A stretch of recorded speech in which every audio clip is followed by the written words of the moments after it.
Oh my goodness, I go live and immediately there's 4 people. Hello, 4 people.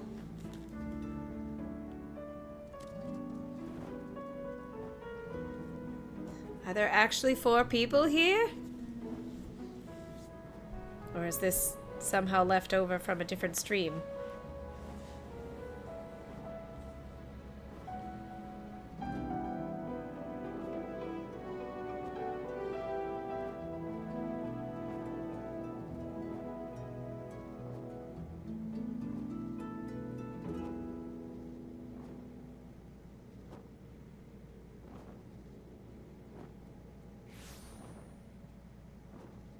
Seem to be 4 lurkers, and that's fine too. We love lurkers here.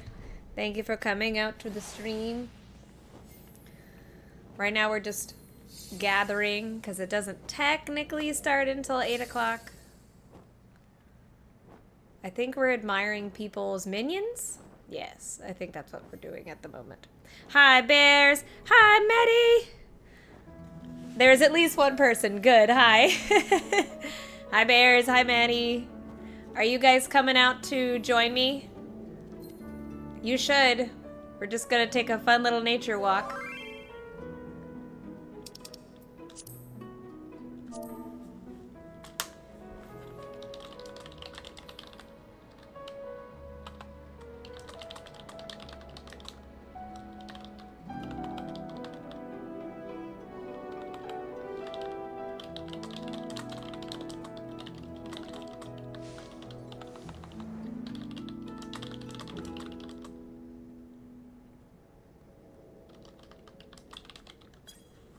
Someone was asking about the mount. There you are! There's a bears! Hi, bears! Your outfit is so cute! Wait, get down. I want to see it. Let me see it. Oh, it's so cute. I love those colors. The pink and the green are so pretty. Oh, I love it. That's the summoner. I have a top like that from Summoner. Here, we party. Boink. Yeah, we party time. Oh my gosh, are you trying to do, not Baldesian. Are you doing, oh gosh, the accursed, I don't remember what it's called anymore. Summoner roll gear, yeah, that's what I was thinking. Bajja. I couldn't say it. It was a B. It started with a B. But yeah, you look so cute. I just decided to go as my fisher. Though I do like, let's see. I don't think I have any new gear. Yeah, I technically have the new top, but I didn't like it as much as this top, so I just went with. I just went with this one.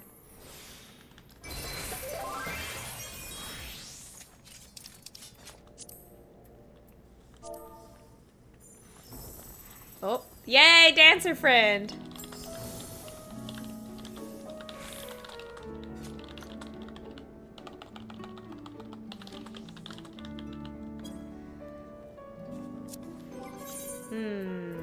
Yeah, I honestly don't. I think my fisher is probably my best one to go as.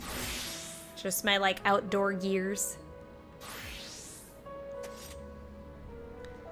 Oh, it's true. Why are you trying to get metal? What are you working on? Ooh, that's pretty. Oh, that's pretty. Is that Cloud of Darkness? What is that? What is that gear? That's pretty. Oh, we're cute.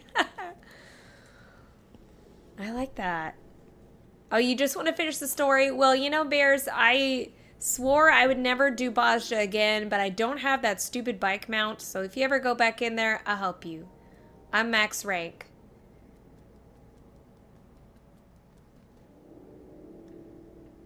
Oh, Void. I thought that was Void Arc. Yeah. Oh, it's so pretty. I like it. Oh, okay. Next leg. Start about 10 minutes after the hour. Okay. I was smart and I made the box in the lower corner I didn't cover it with chat because that was my mistake last time. Is I covered the chat box where the thing was saying, where the thing was happening with the. We're gonna make. Can I make this bigger? Ooh, ah. All right, there. See, I play on PlayStation 5, so things that require a mouse are difficult. But yeah, now the chat's in the upper right-hand corner, and the actual words are in the lower corner. Hi, Phrynia, how's it going? Phrynia, I know you don't play 14. Are you excited for the nature walk tour? Oh, here, I should offer up my wagon. Hold on. I will offer up my wagon. Where's my wagon? That's a... Here, wagon, get on, hop on. Hop on, bears. Yeah. I'm ready. I'll be your tour guide this, I'll be your chauffeur this evening.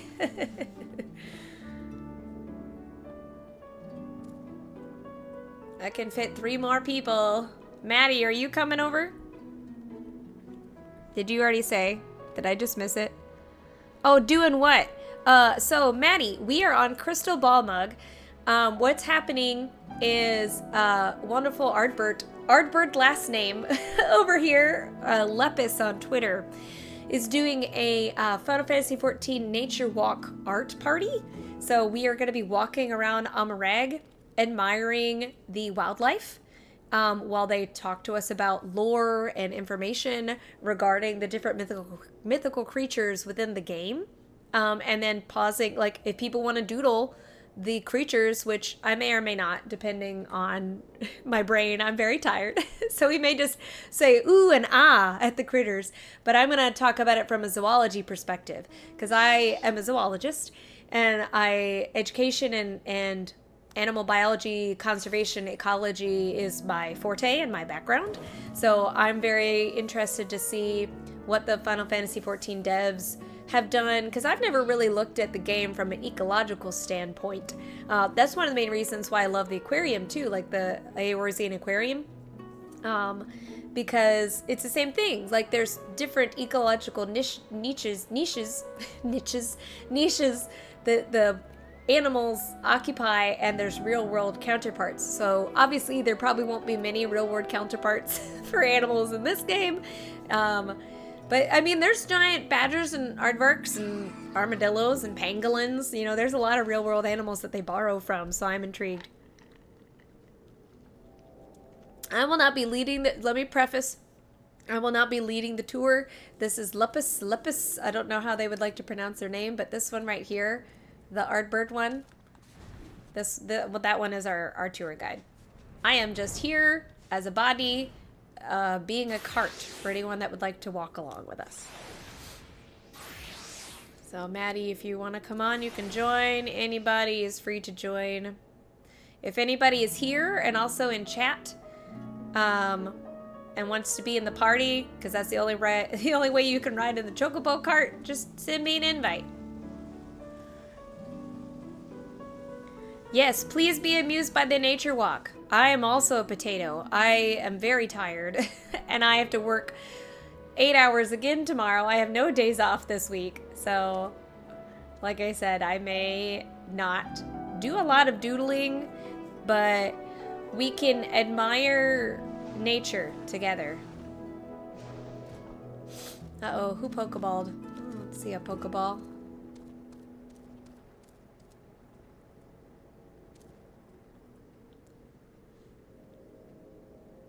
And then Bears is just sitting in the back, minding their own business. Look at, hold on. Can I see it? There. That's a very interesting pose, Bears. You look a little upset. I would love to doodle. I just don't know, like, I've never done this before. Oh no, Ardbert, our guide, our fearless leader. Aw, Plumpkin. What a name for a chocobo. That's cute. I know, Bear. The character looks so bored.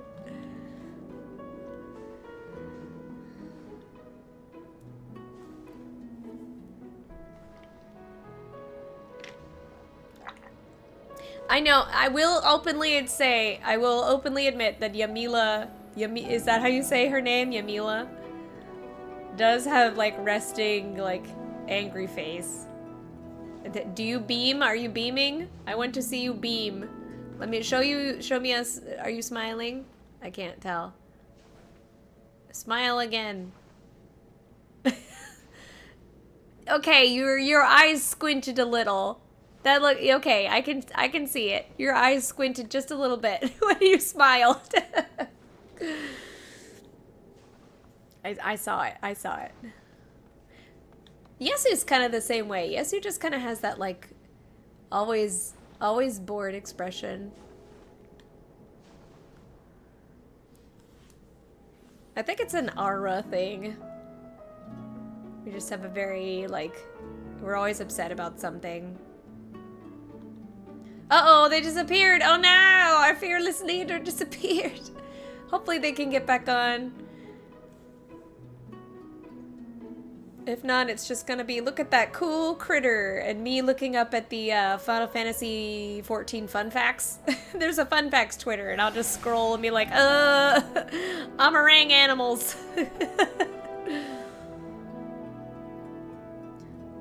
I'm intrigued to see a posture otter. That's what I have right now. I'm looking at the minions as the moment. Dainsleif, look at that.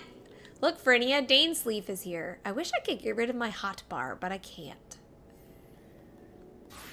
I can't get rid of my hot bar without getting rid of everything else. Dainsleif. There's a hedgehoglet.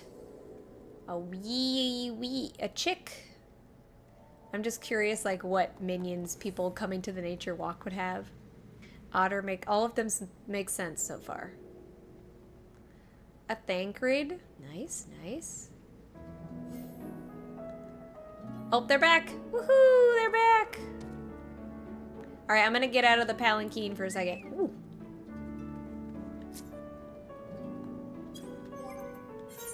I'm gonna use one of my many firecrackers.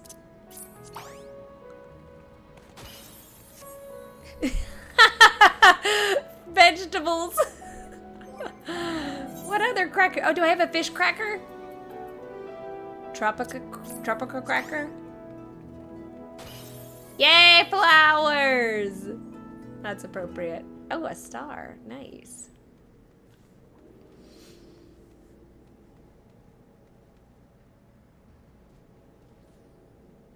Kokomi? Oh, yeah. Kokomi. Kokomi is Arby's. Where's Kokomi?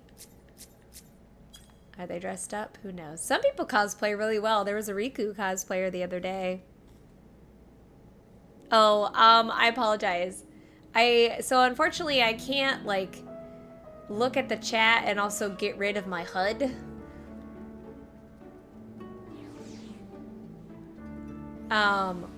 But basically, so Frenia, basically what you want to focus on is that lower left-hand corner where the chat is happening. Please ignore all the moves, because those are just me as a fisher, what I do. And then there's the names of people, which you should be lucky, because I actually have it turned off. I can only see people's names if I look at them. If I had all of the things, I would be also seeing all of these characters' names in addition to all of their minions.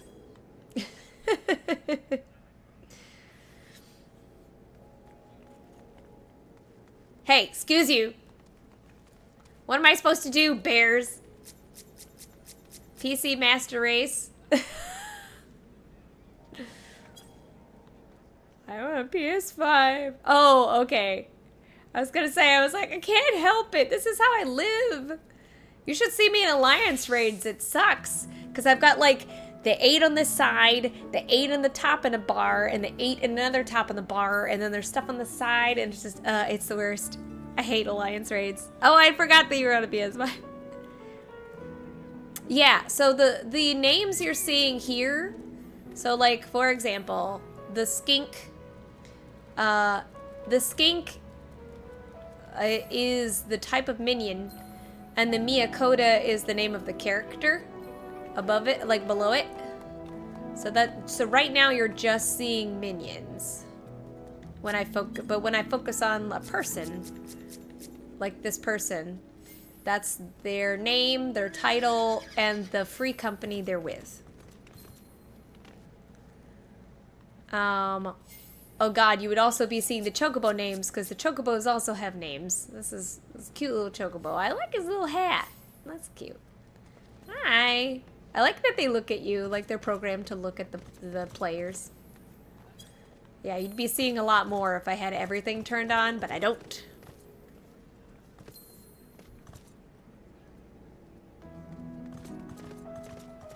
So the thing above the thing in the triangles is, yeah, so the triangles is the name of the character that the minion belongs to. So like, for example, this my otter, and my name, Yesuteni, is my character.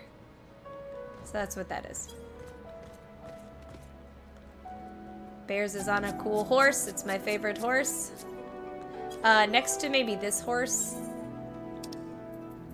I worked really hard for this horse. Where is it? Yeah. Yeah. This is probably my favorite horse. It was very expensive. $10 million. It cost $10 million. I'm poor now. But it was a good horse.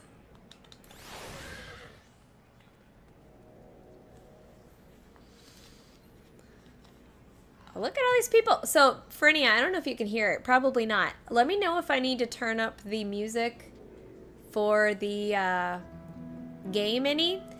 Because it's nice. It's a very cute effect that Final Fantasy XIV does, that when you're in a larger crowd of people, you hear murmuring. So, like, because there's so many people gathered here, there's, like, little subtle murmuring that happens. I think that's a very small but very fun effect that really gives it life. But yeah, this is our fearless leader right here. That is going to be leading the nature walk. Ardbert, last name himself.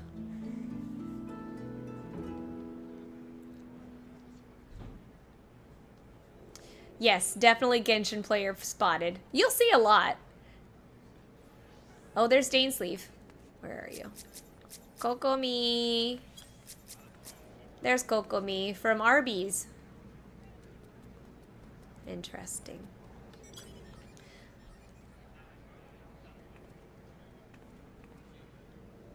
But the Dainsleaf is what the little critter is called. So we don't name our minions. The minions just have names depending on what they are. Okay, hi everyone. Starting the tour in about 10 minutes. Thanks for coming. So we get to hang out. Oh yeah, for sure. I'm very excited. Like I mentioned before, I'm a zoologist and I do environmental education and conservation work all the time. And I love mythical creatures. So I am really intrigued to hear about it from a perspective of the game and also like an ecological perspective. And so I'll probably just be giving my tidbits as far as like real world animals that it corresponds to, you know, kind of figuring out the little niches and things, the role that those animals play. But yeah, thank you for hosting it. I'm really excited. You can call me Fox, by the way. Anyone who is here that doesn't normally come here, hi, I'm Fox. I do all kinds of streams from Final Fantasy XIV, Kingdom Hearts, doodling. I'm an artist, voice actor, all the things. If there's a thing, I do it, except sewing. I can't sew. But everything else, I probably dabble in it here and there. But yes, I am excited. If anyone if anyone in chat is here in the game and would like to party up, I am going to be using my chocobo carriage, so you can feel free to hop on. Yesuteni Tumet is the one you're looking for. That is my warrior of light. Yesu is fine. know Bears is here and is gonna hang out with me. I wonder who else is here. I mean, I'd be intrigued. I'm sure there's other streamers that are hanging around.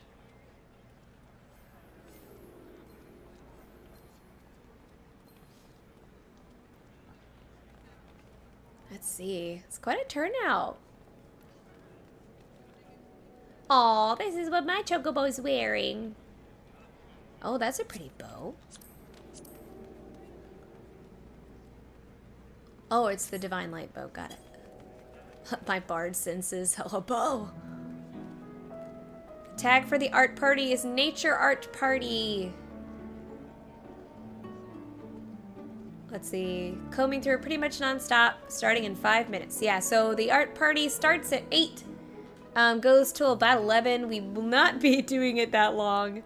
But I do want to at least doodle something. So we'll find one of those critters to doodle. You guys will have to help me decide which one I doodle.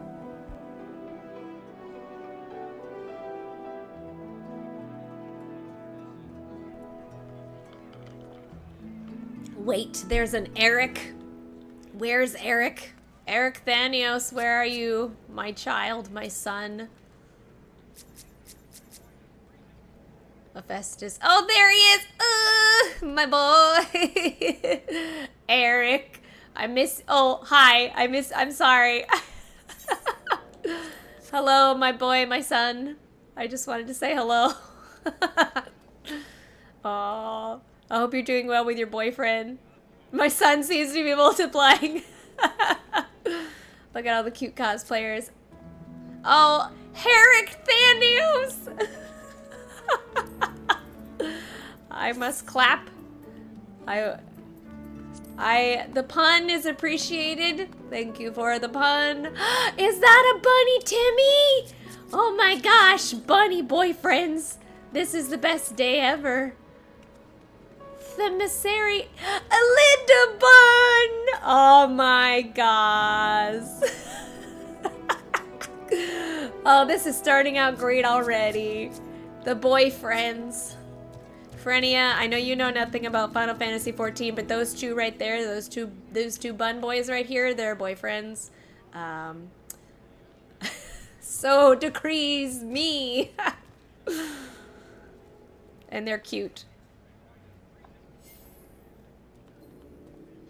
They're not normally bunnies, but this is an improvement.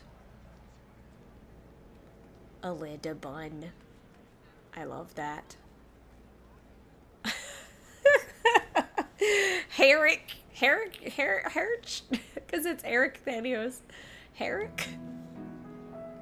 Oh, that's great. Oh, makes me smile every time. I cry every time. All right. So hopefully Fearless Leader will talk in yellow so that we can distinguish it. Frenia, if at any point you want me to make the chat screen bigger on the bottom so you can see, I'm also going to be reading aloud dramatically what is said in the chat so we can do both. But the lower left-hand corner is where all the things for the tour are going to be said. But just like our tour that we did with, well, no, Fruity came on and actually, like, physically gave the tour, speaky-wise. But the other tour that we've done, I just will dramatically read. Oh. Hi. How are you? Where's my emotes?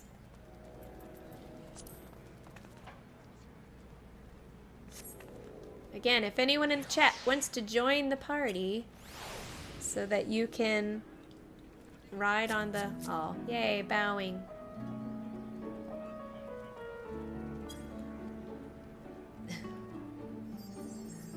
You can feel free to ask for an invite. You can ride upon the carriage.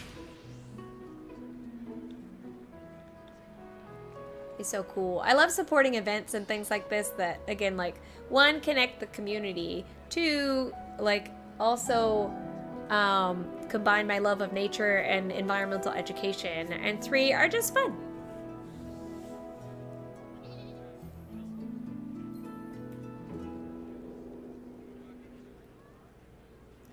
frick Thanios. Ugh, so good. I know. Well, that's why, you know, the Eorzean Museum, like, network, that whole unit is wonderful.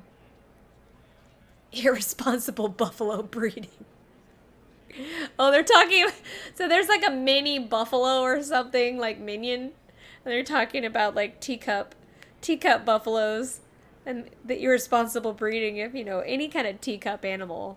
Ooh, that's biggin'. Oh yeah, this thing costs 50K. Oh my good lord. 50K calories. Oh, there's a tiny one. Aww. The baby.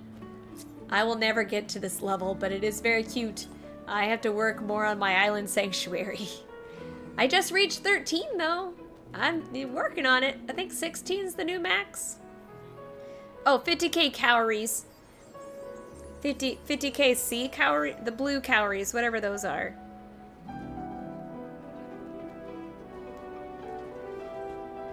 Look how tiny.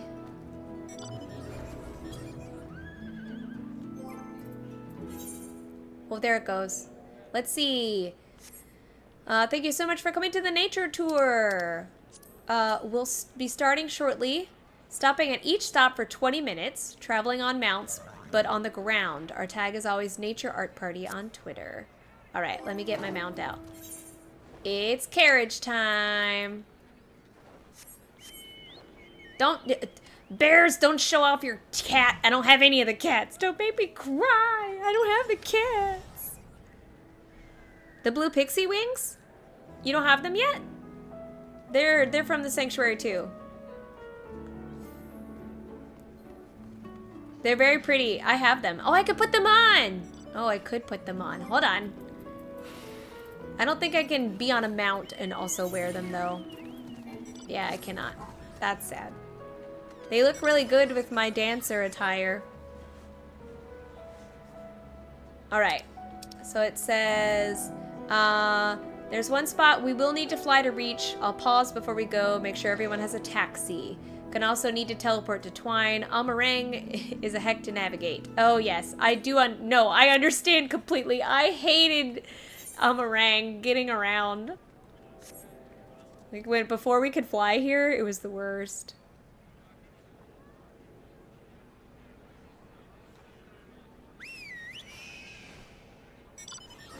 This baby can fit so many coolers.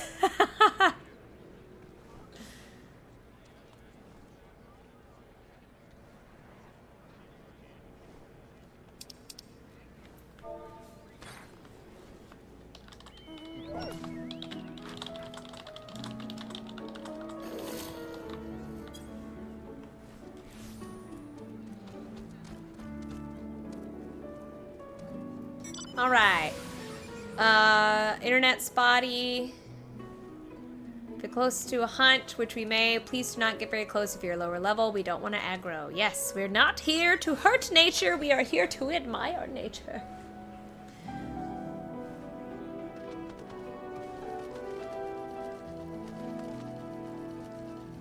I know, everyone has the cars. I do actually have that one. Would you rather me ride on that one, Bears, or would you want the chocobo? I also have the regalia. I have the regalia, I have that one, I have this one, and I have the whale. I have the lunar whale. Do you want to ride in the whale? It's up to you what you would like your ride to be.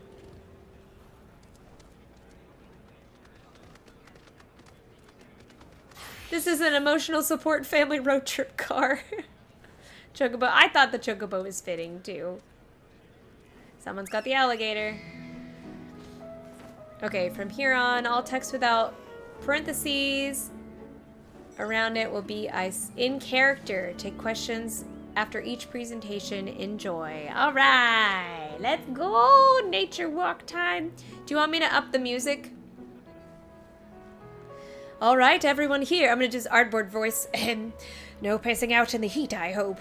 I assume it's hot. Anyway, sure looks it, the way the air's all oily. We'll be setting out soon. I can't do Ardbert voice. My voice is very tired.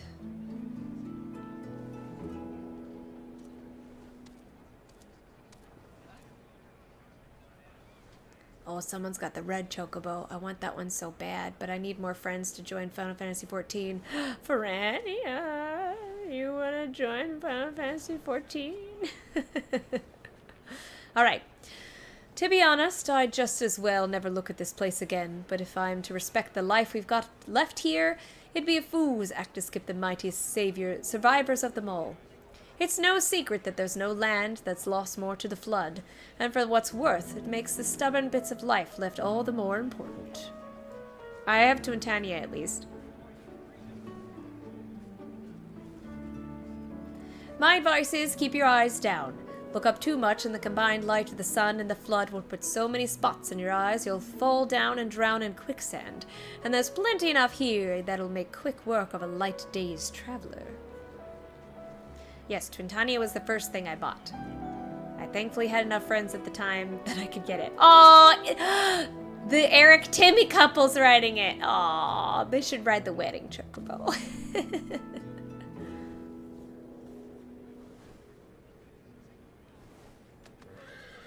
Come on then, let's get started. We'll be going north first. Follow me. All right. We're gonna RP walk there, I guess. There we go. This is so cute. Oh, we're just a caravan.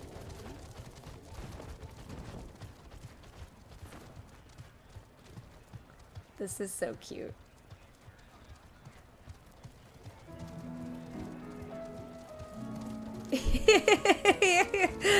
Oh, this makes me smile. Just a bunch of nerds.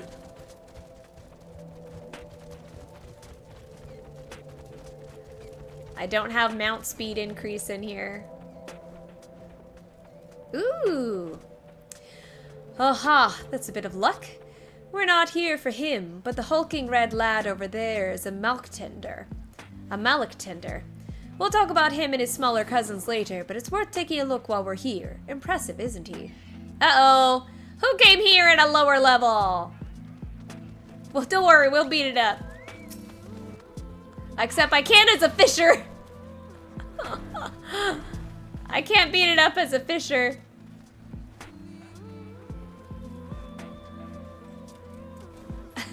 Everyone's just beating them up. Yeah! Here, I'll do it. Take that. Auto attack. Ardbert, get him. Auto attack, fisher, go. Beat you up with my fishing rod. Okay. Who came here as a level 70?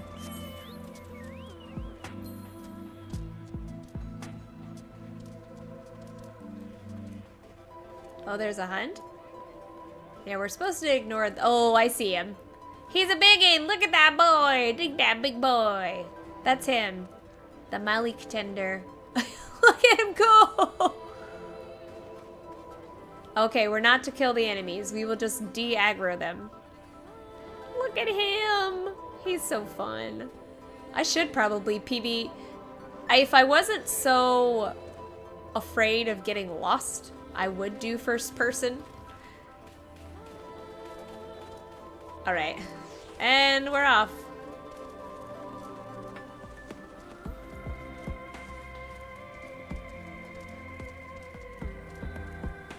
Oh, I guess we're talking about the syllabus. Oh, there's a smaller one.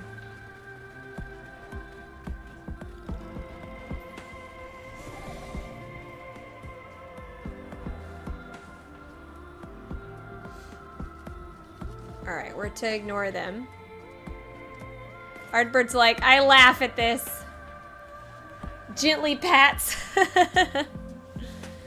Here's our first stop. Let's see, next to these big bones. These lanky fellows are syllabus. If I'm to be more specific, it's a syllabus and a short tail syllabus. Syllabus. Man, dyslexia is gonna suck for these names I don't know. Syllabus. Hopefully less acidic than a carbuncle. Hephaestus is here. Uh-oh, look away, everybody.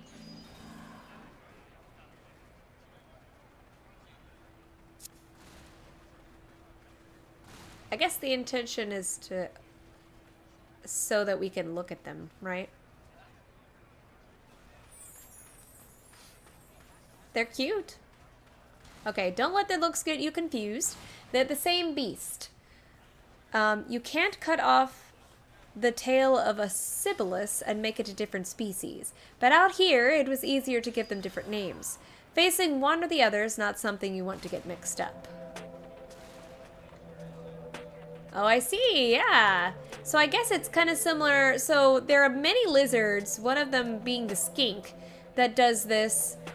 The skinks will drop their tail as a defense mechanism because obviously it's the short tails are the aggressive ones. For the most part, they'll be the males, so it's a bit more complex than that. They pick so many fights to keep their territories and partners to themselves, it's rare to see a single one with an intact tail. Interesting. But yeah, it's very similar to what skinks do. So skinks will drop their tails as a defense mechanism if something tries to attack them or eat them, and they'll get the tail instead of the whole body of the creature. But not all skinks can do that.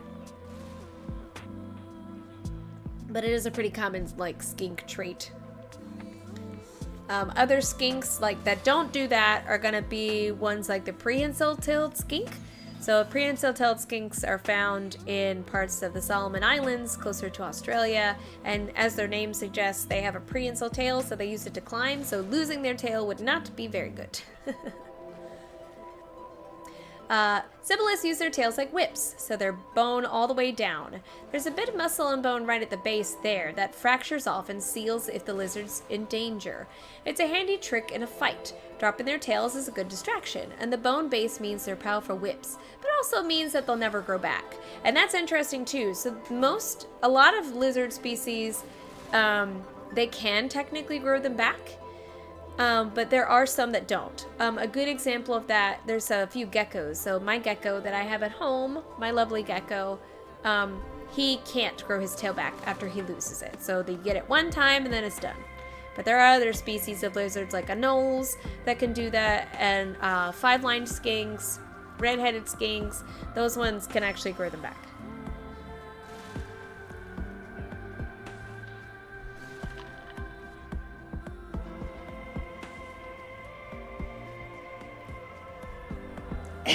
I hope I'm not boring you with information. The regular lads can lose theirs too, but they'll only drop them if it needs must. Predation, usually. Any started beast will be happily enough with a dropped tail if it means not fighting the basilisk itself.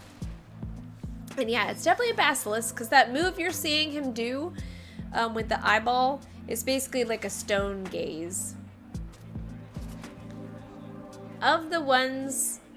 I don't know who else is on this tour, but I don't want to doodle these guys, so they are really cute, and I like it. I didn't notice this before, but if you look, there's actually a physical difference between the male and the female too. So if you see those bigger frills that are on the male, the one with the shorter tail, and then the female's got those the spines along the back.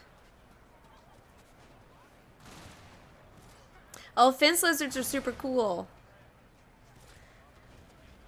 Yeah, we mostly have anoles around where I live. Those fancy frills, hey, I was just talking about the frills. Those fancy frills serve the same sort of purpose. Those big bright flags serves for intimidation, an impressive display for mating when the season rolls around. They can shake those spines together and combine it with their own voices to make this ghastly hissing sort of rattle. It's where they get the name, Sibyllus. Interesting.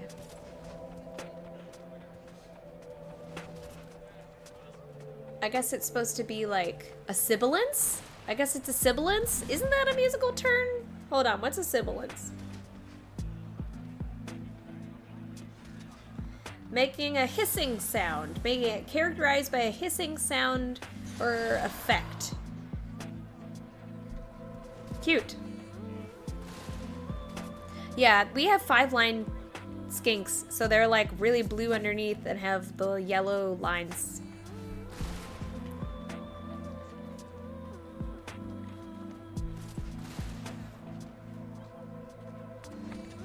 I like Ardbert just taking the beating. Everyone's role-playing. talking in character.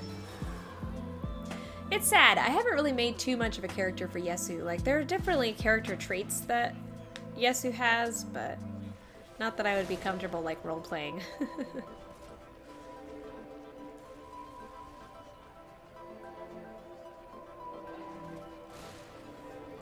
Of course, out here, there aren't resources enough for a feature to only have 1 or 2 uses. Big flat surfaces like those frills soak in the sun, siphoning the light aethers that's always been so rich in this world. Those of you who were here for Calusa will remember this trick. They store it up in their eyes.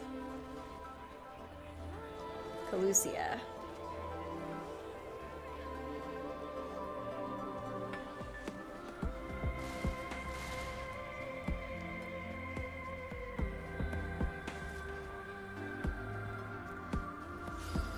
So, like they said in the beginning, each section's going to be like roughly 20 minutes of the animals that we're viewing. So, like I said, I'll find when I like. I'll find when I like and doodle it. So these guys are cute. I like their color differences too.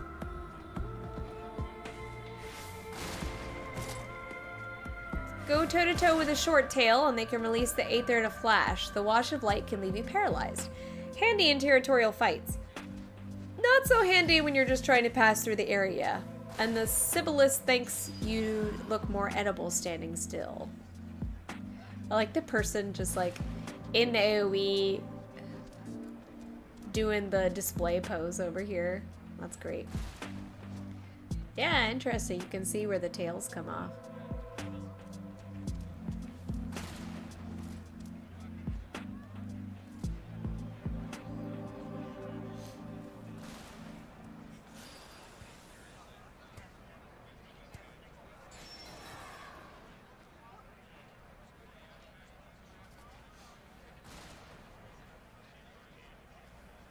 You might have guessed already, but with that ability being tied to the frills, it's only accessible by short tails. No issue for the standard sword, of course. They can hunt just fine. With those sandy colors, huge eyes, and whipped tails, it's hardly a struggle for them to get enough prey. It kind of reminds me, so, I'm gonna get a little zoological fancy here.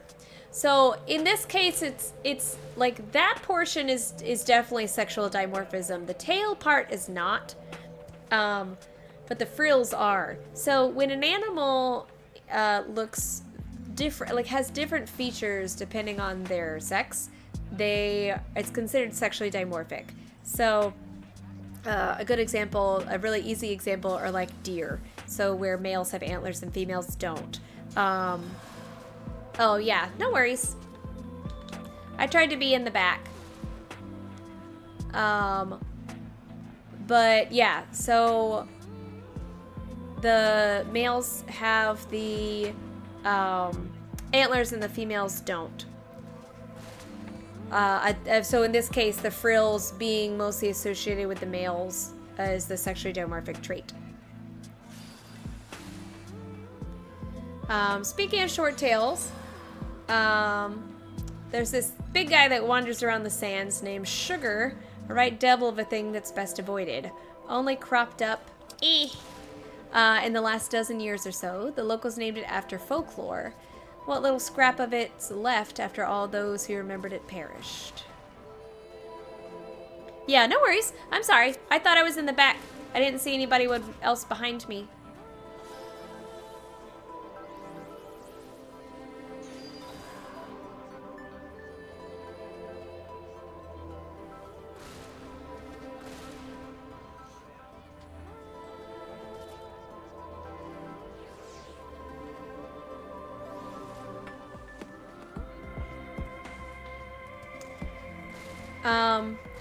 Ardbert told me about it back then. Sugar was a Naboth spirit, a huge lizard that roamed the mirages and brought in storms and rain. It didn't stay in style forever. Even in Ardbert's time here, it was already more of a children's story.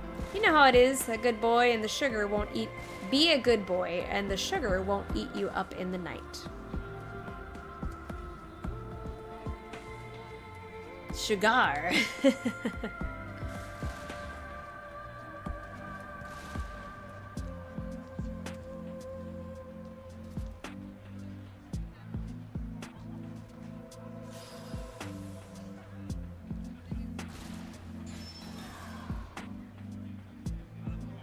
Thank you for letting me know, Zax. Like I said, I thought I was in the back. I didn't think anyone was being blocked.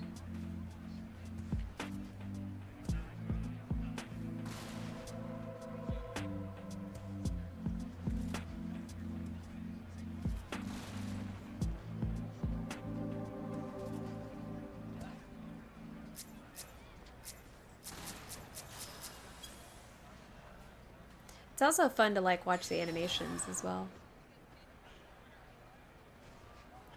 The interesting thing about all this is that the sugar was never ever depicted alone, but it was known to have a mate.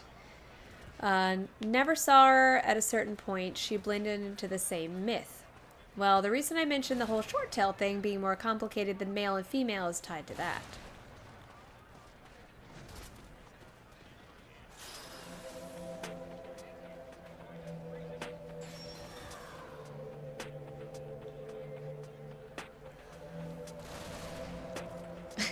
The one doing that one is very committed to the bit.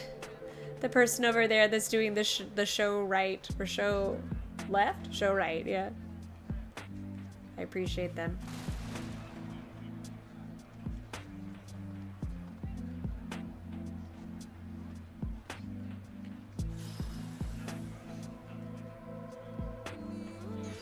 Well, I so like the people fanning.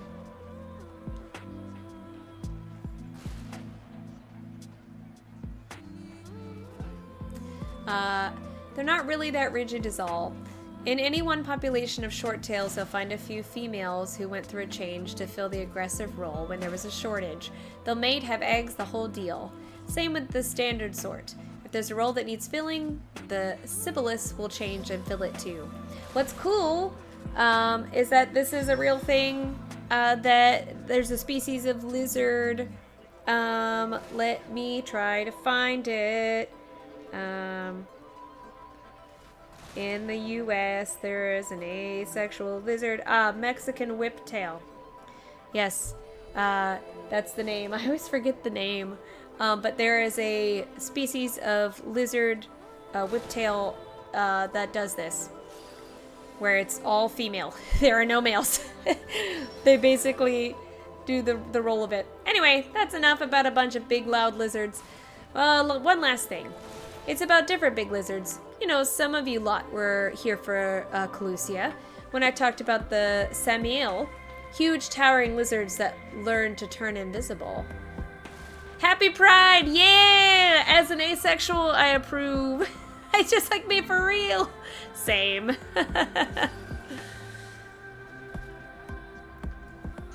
Yeah! We love shattering gender norms.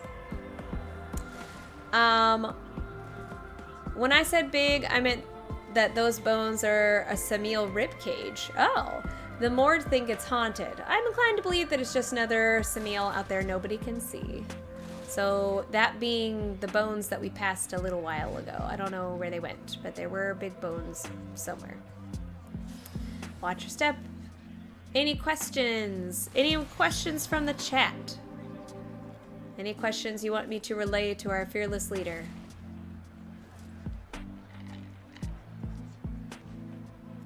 Or any questions for me? Not about these guys, but about anything that I discussed about like sexual dimorphism or anything like that. We love lizard genders. It's true.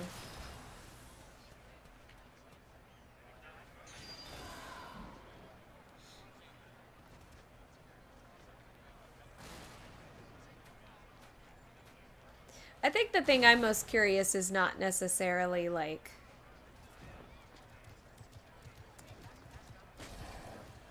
about these guys, but I think it's more developmental, like is this lore that's actually in like Encyclopedia Eorzea, or is this lore that was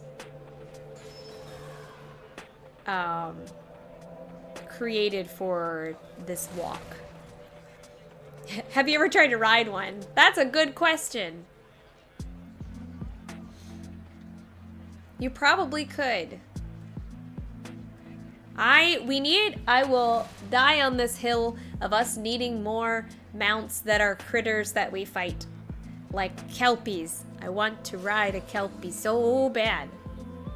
Please add kelpie mount, thank you.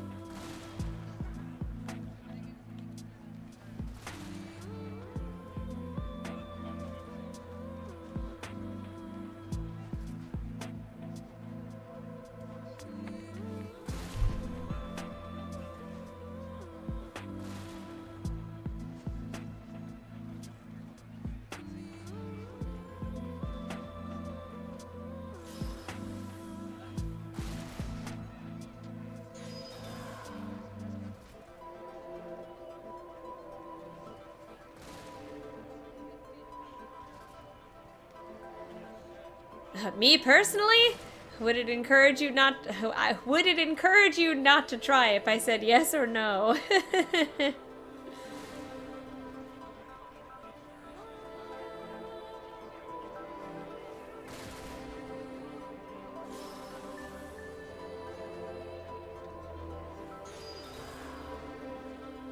Oh, I found the owner of the Alita bun.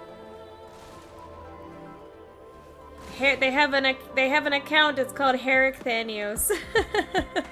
I'm gonna follow them.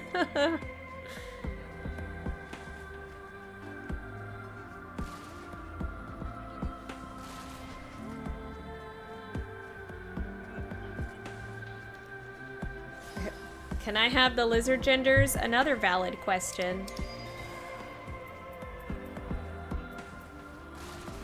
Go hard, ride a lizard.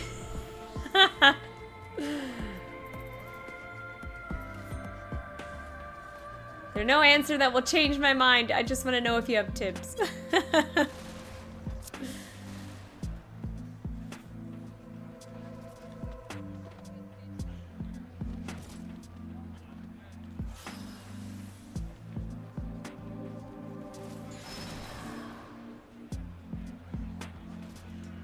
The spines are decent handholds, but I don't imagine anything will save you reaching around to bite with a neck that long. Okay, they're edible but taste terrible. If you're after reptile meat, you're better off with the lizards down south. The ones are all chew, and half the chew is a threat of light poisoning. Oh, you can get light poisoning from eating them. Interesting.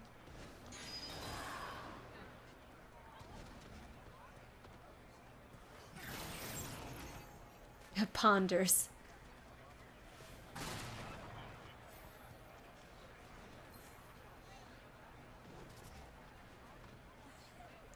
I'm intrigued by the tongues.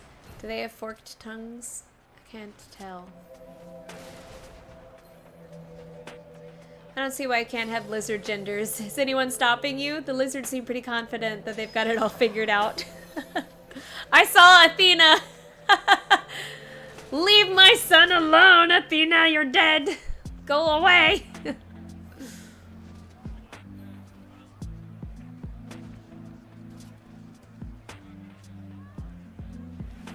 As long as she leaves Eric alone, she can do what she wants.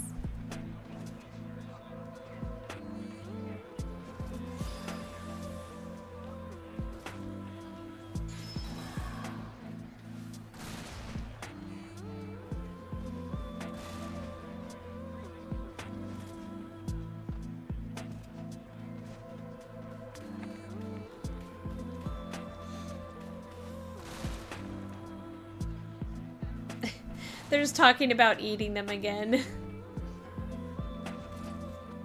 I like how someone's... Oh, Beans is here! Hold on. I know that! So Beans is one of the members / organizers of the Eorzean Aquarium. I recognize that name. And they have the much coveted Mora. Hello, Beans. Also, Bears went AFK.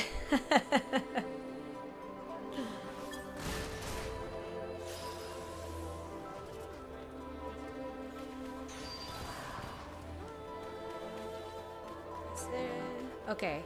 My tip for riding a Sibyllus is that you shouldn't. And don't use the neck for balance. They can twist it entirely backwards. Well, that's not good. Oh, I see.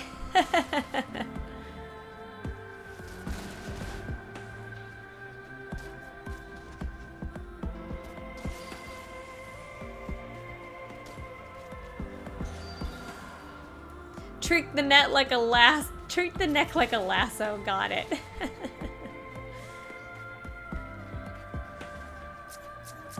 Where's actual beans?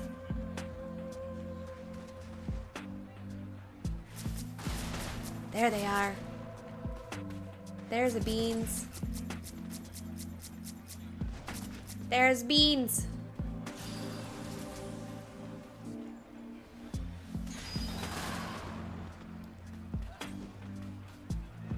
Zucchini loaf. Oh, zucchini loaf.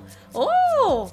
We got a beans and a zucchini loaf. Zucchini loaf is another Fisher Maine that is wonderful, and they have such cute art. I love them. So definitely keep an eye on the tag if they are here, because I bet there will be some really cute art from zucchini loaf. I wonder who else is here. I'm gonna just snoop now.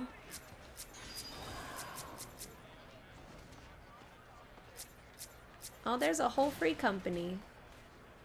The more to eat them I, not as much as lizards.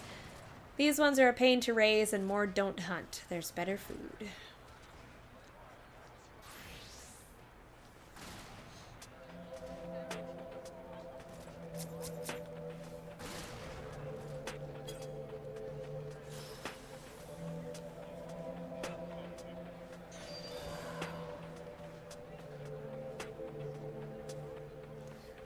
I'm excited to see the tag.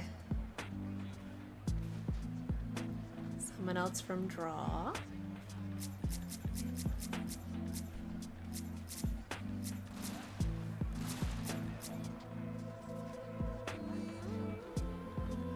This person's glamour is really cute.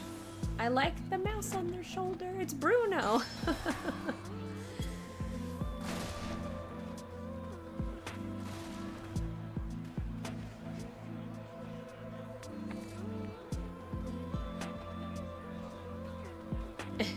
People are talking about IRL desert and how cold it can be.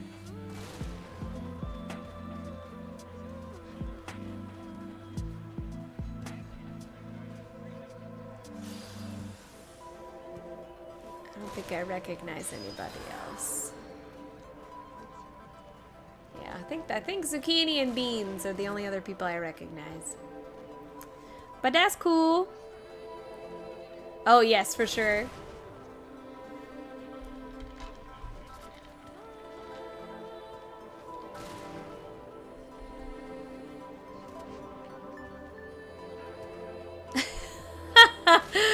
I love how people could do custom emotes. So someone did an emote where they slip a tiny rat into the Ardbert's pocket.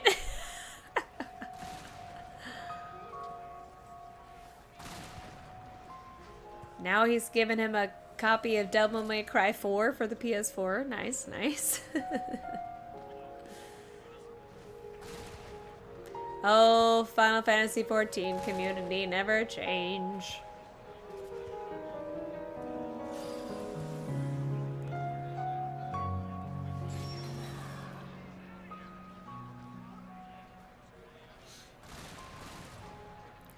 Alright, it's probably about time to move on to the next section. Bears, do you still want to ride? Would you like to ride in the chocobo, or do you want a different steed?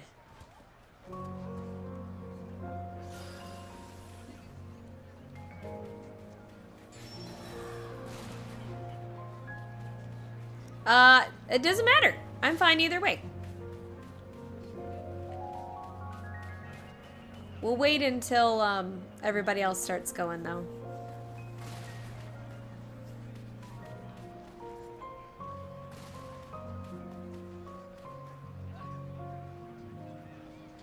I honestly don't, like, it's been so long since I played through any of, like, the Shadowbringers content. I don't remember a lot of the critters.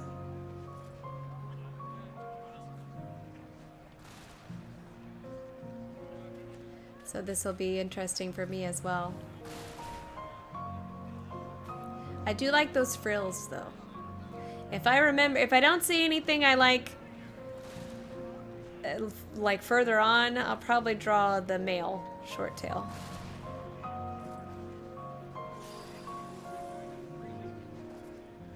No, don't fall for it, Eric. Don't fall for her ruse. Sorry, I'm reading the chat. Don't do it, Eric. Don't grab her hand. She doesn't deserve you.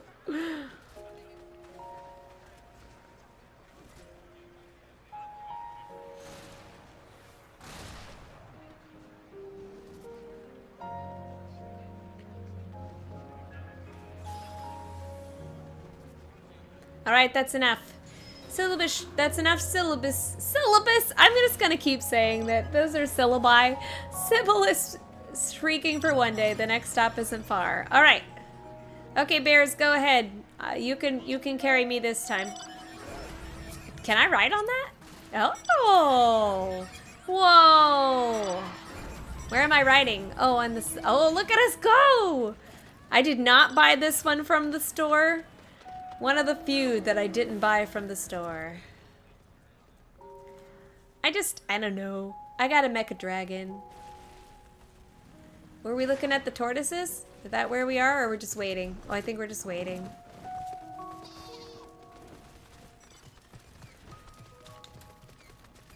I'm gonna get on my shiny horse. The one and only time I ever got 3 rows with wondrous tails. One day I'll get the bird. I have no need for the bed. Uh-oh. Oh, okay, no, this is intended.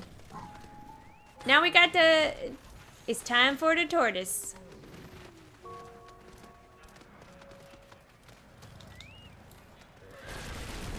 I will get off of my mount. Let's stop here. This is our second stop. These ponderous fellows, or tolba. Turt, indeed. I love a good tortoise. And this is most definitely a tortoise. Because he's got those flat feet. Anybody know the difference between a turtle and a tortoise?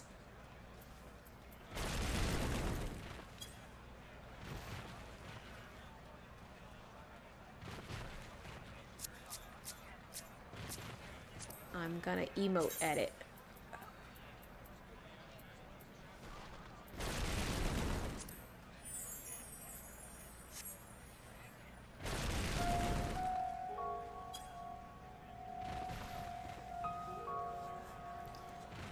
I will wait for answers. Otherwise, I'm happy to share. Anybody want to guess what the difference between a turtle and a tortoise is? Okay. I'm convinced at this point that unless there's no land left on which to live, the Tolba will keep living. Frankly, I haven't a clue if they're quite certain how to die. Darn things are practically invincible. How does any beast expect to hunt a big walking fortress wall? For those who would like to know, a turtle is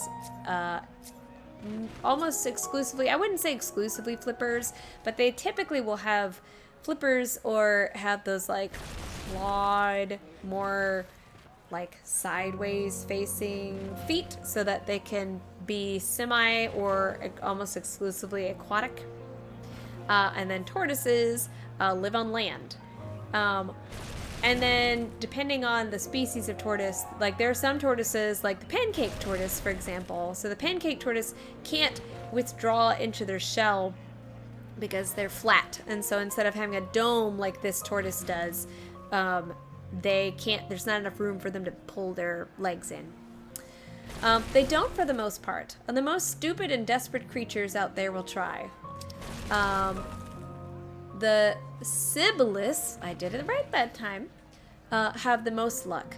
A smart one will paralyze a Tolba from afar and try and bite their necks before they can hide away in their shells.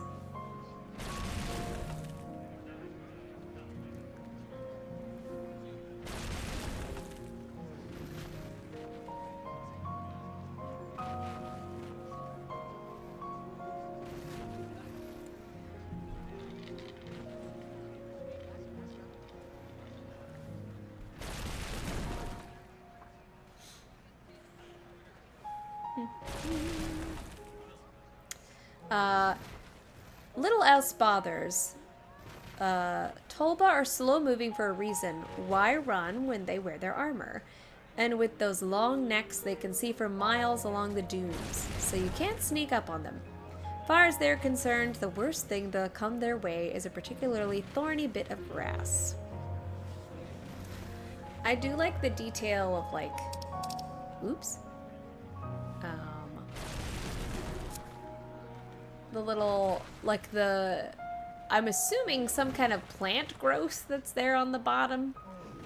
And then the moss. The moss that's over here kind of on top of where all the rocks are. Because it's interesting, because, you know, you've got the actual scoots that are here on the shell, but then you actually have what look to be rocks growing off of it. Alright. So, well, that and finding grass at all. They're one of the few plant eaters left out here, and even then, they won't shy from chewing on a corpse if it's all they can find. Gigatenders aren't off the menu either. Tolba beaks aren't exactly threatened by spines, and neither are fast. There's a certain sort of joy at looking out across the dunes and seeing a Tolba slowly chasing a gigatender, and taking bites of the air. Fernia, do you know what a cactar is?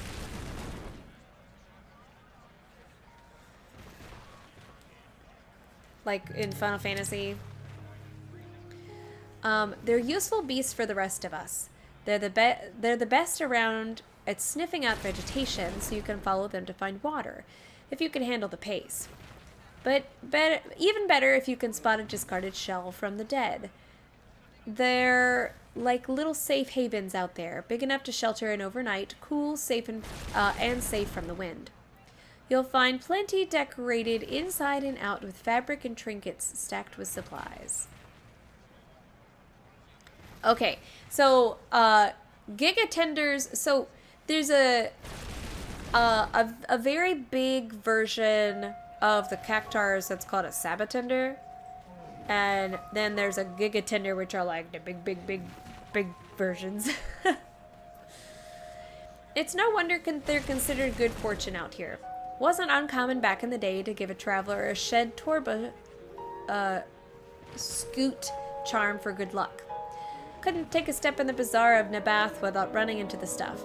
Tortoiseshells carved into every kind of thing you can imagine. Made this pretty sort of molted surface like dappled forest floors. And a scoot is what those little, like, rectangular plates on the shell are called. And I don't know if it's the same for the tolbas as well, but in a lot of species of turtles and tortoises, the scoots actually have rings, kind of similar to a tree, so that you can tell the relative age because there's layering of the scoots over top of it. So you can tell, like, kind of how old a turtle or tortoise is by looking at the scoots. Hi Thrush, how's it going? And there was, you know, it's still kind of done where turtle shells, because of the natural, like, colorations and everything like that, they were almost hunted to extinction. That's why sea turtles are so critically endangered, is because they were hunted for their wax, and the fat and the food, soup, and then the jewelry.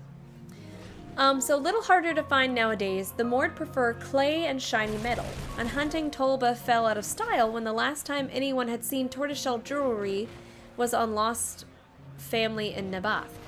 The charm stuck around. Good luck is good luck, I suppose, and with the sky coming back, more people are believing in it than ever.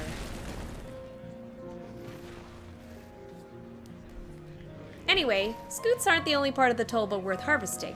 More often than not, you'll find morb scabbling morb. Morb. It's morbid time. You'll find mord scrambling all over their big shells for the plants that grow up there. They grow them to help absorb the sunlight instead of letting it bake them in their shells. And some of the leaves and bits are rare to find anywhere else. Interesting! Fun fact. Sloths move so slowly that there is a type of moss that grows on the sloth, and there is a moth that eats that moss, and it only grows on the back of that sloth, and the moth like only consumes. It's like basically sloths have an entire ecosystem. All right. That said, it still isn't safe to crawl around on a tulba. They're placid, yeah, enough from a distance, but not exactly hard to outpace. But tulba don't do well sharing food or land. Best to give them some space, lest you get followed for miles by a tortoise that doesn't need to stop and sleep like you do. That is kind of frightening. Gonna have to get more water soon. Don't want a lot of talking. Pretty cute though, especially the little ones. The babies are only as big as my hand. Oh my gosh. Hard to believe that folks think they'll stay that way and take them home as a pet. Too bad they get full size in 6 or 7 years and live 10 times as long. Which is very interesting because most tortoises are the same way. So there is a type of tortoise which I will suggest you look up called a stoccata. And the stoccatas, again, they're roughly as big, like you can hold them in your hand, and then they get to be over like 60 to 70 pounds. Like they're bigger, and like some even bigger. Like some of them will be, over 100. Like they're huge tortoises, but they just start so tiny, and they live for so long. So as they say in my field, choose your pets wisely. How big can they get? Ooh, that's a good question. I have one of those as a mount, I think.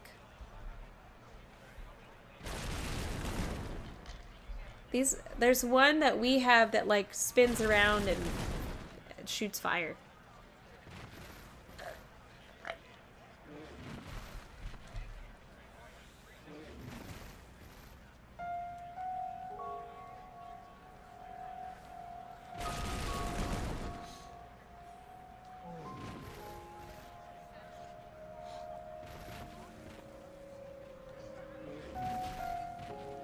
Oh, there's your Giga Tender.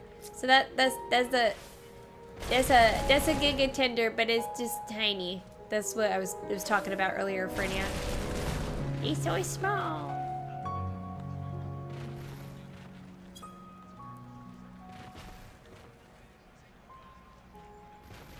Yeah, I'm intrigued by the plants that grow under it.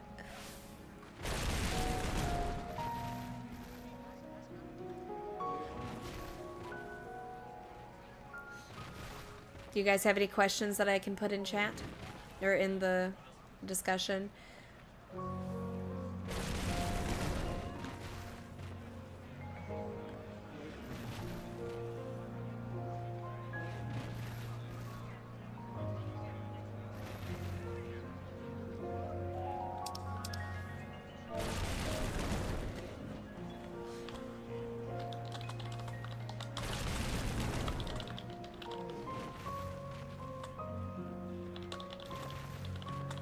Someone asked if they're edible. I feel like that's going to be a running question.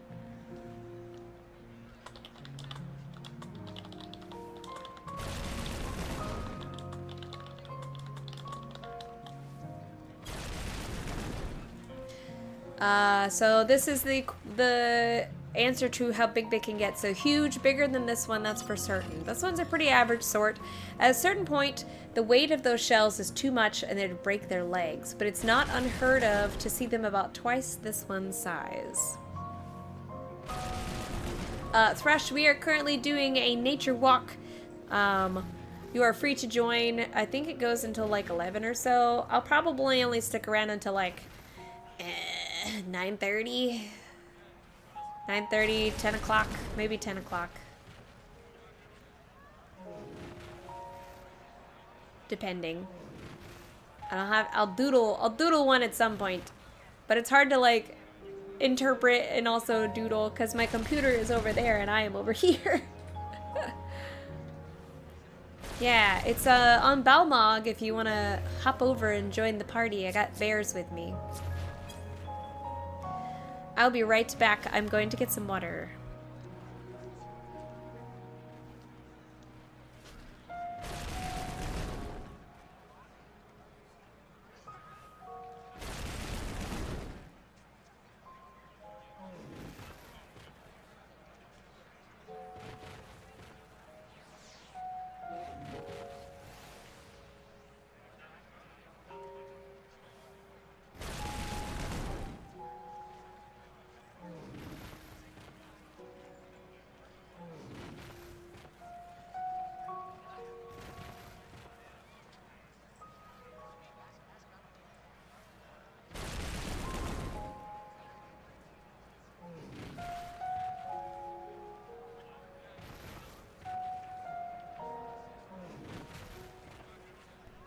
All right, I'm back. So haven't ridden this one. I swear it. I could walk faster than the Tolba. With all those plants on top, it's likely enough you'll hurt the poor things trying. So that's an interesting question. So turtles and tortoises, they actually have nerve endings that are on their shell, because how it works is that their spine goes through the center of the shell and the bone grows out and around it, but there are nerve endings that are attached to that spine. So I wonder if it can feel like sensations on its back, because turtles and tortoises, they can feel it. We have a tortoise at work that's super cute, and he loves, like, so the keepers that take care of him created this little like car wash, and it has brushes, and the tortoise like walks through it, and it's like a little turtle like it's a tortoise wash, and so it like rubs his shell. It's super cute. All right, so they are edible, not bad either. Pretty soft flesh, oily, tastes a bit like dirt. Most things taste a bit like dirt.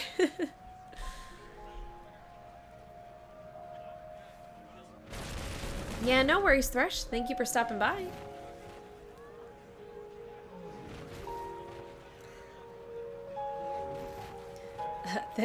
Someone's like, there is a lot of dirt. It's true. A lot of things taste like dirt.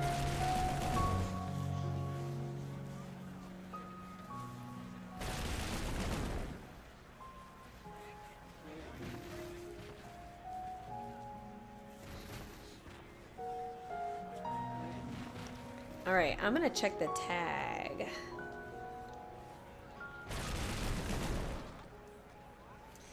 If I was smart enough, I'd have it so that I could pull up some of the art that's in the hashtag. Yes, if you are doodling anything while you're here, if you use the hashtag Nature Art Party,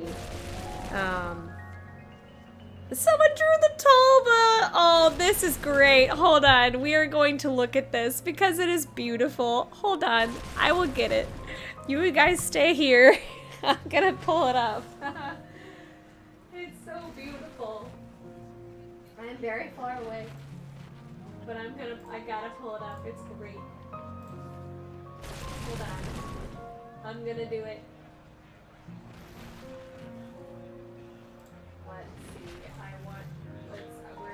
We're gonna do this right now. If I can't, I must show this beautiful creature.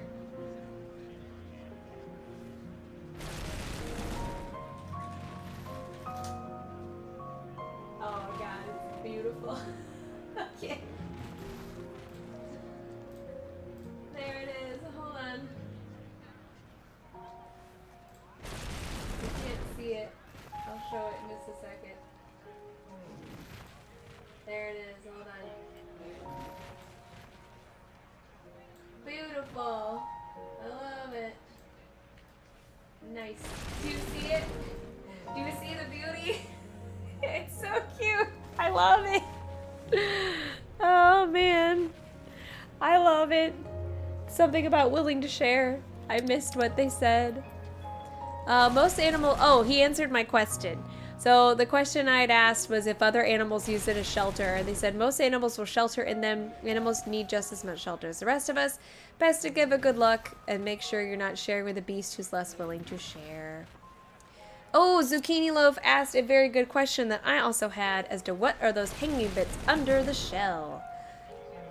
Feelers for the plants up top. When they pass by an oasis, the plants get a much needed drink by soaking it through the trailing ends. How cool is that?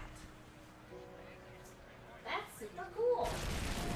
Yeah, Zucchini Loaf is there. Beans McGee's there. We got an all-star cast.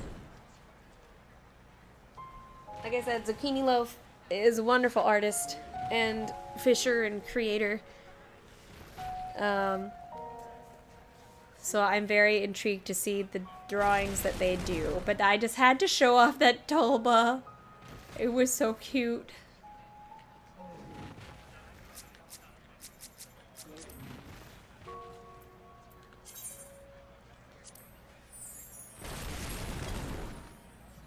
That's super neat. So it's like a root system that goes like underneath the tortoise. Fun times. Like I said, it's very akin to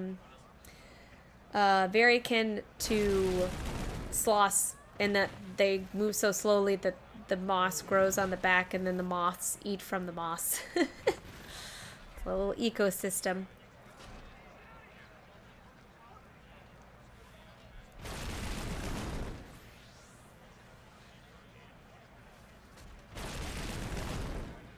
I'm intrigued to see what critter is next. If we get to a bird, if we see a bird, I will draw the bird.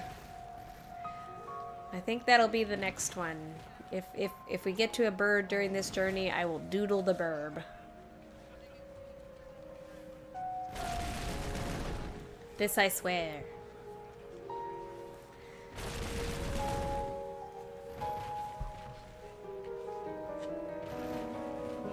Ugh. I gotta fix my setup again. I messed it up.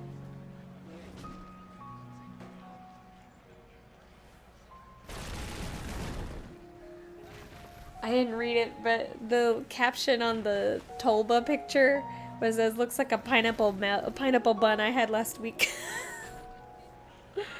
Oh, that's good.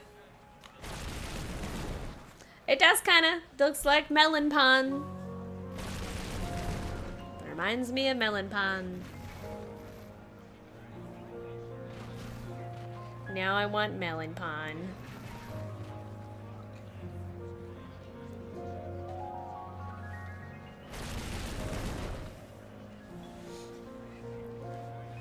Okay.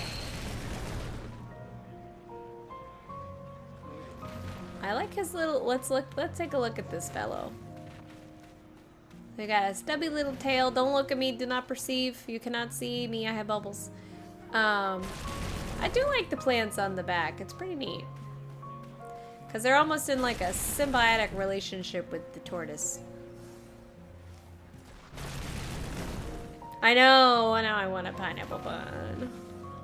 Have a little neck. Has anyone ever seen a tortoise or a turtle eat a tomato before? It is a truly life-changing experience. And this is how I imagine these guys attempting to eat plants. It would be just as cute. Just on a larger scale.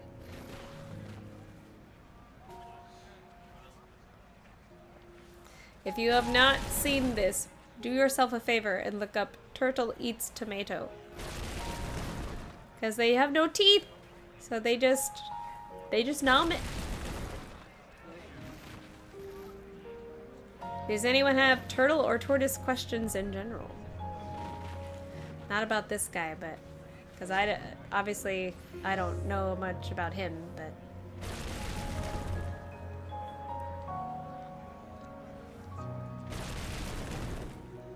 Oh, I will share a fun fact. So, tortoises and elephants have the same type of foot structure because how elephants and tortoises work is that they have toes, but they don't necessarily walk on the toes themselves. So what happens is there is a ball of fat that's on the bottom of the foot that basically acts as a balance. And then the foot is on top of that ball of fat. So that's why elephant feet are like the big round pad. And you can't necessarily see the toes in the footprint, but if you look on the foot itself, you can see the toenails. And it's the same with most tortoises. So you'll notice that they have the feet along the side, but they're actually, the foot is standing on that large ball of that thing of fat that they're walking on. So it's kind of fun. So the average lifespan of 70 years. Older than that would be practically stubborn.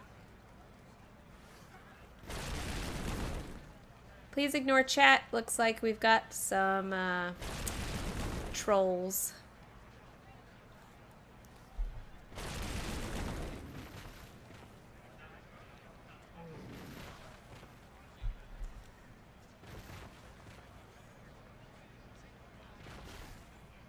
Tolba is running out of HP.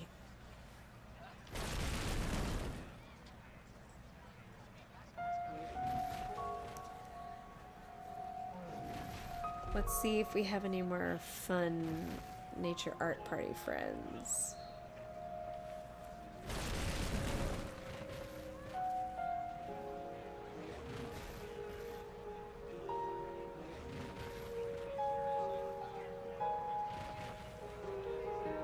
Oh, someone just drew the... Oh, Mia is there! Oh, Mia Koda! How did I not remember that name? So Mia Koda is also someone from the aquarium who designed one of the rooms. Oh, here we go in. Let's move on then. That's enough getting stomped on by a tortoise for me. We'll be heading further south next. Okay, which mount do I want? I want the lizard. Cavalry Drake. He's a cutie. He's appropriate for desert. Oh, the Tolba's following us. Look at him go. Oh, someone's on the tiny Tolba. There it is. That's the mount that you can get that's basically a Tolba. But when it flies, it like spins around, is on fire. It's pretty great.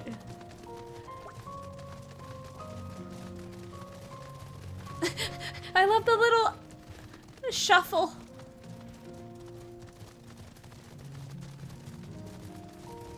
A mole! Oh, that's so cute. If we stop at the mole, I'm gonna draw it. Bye, cute little sand mole.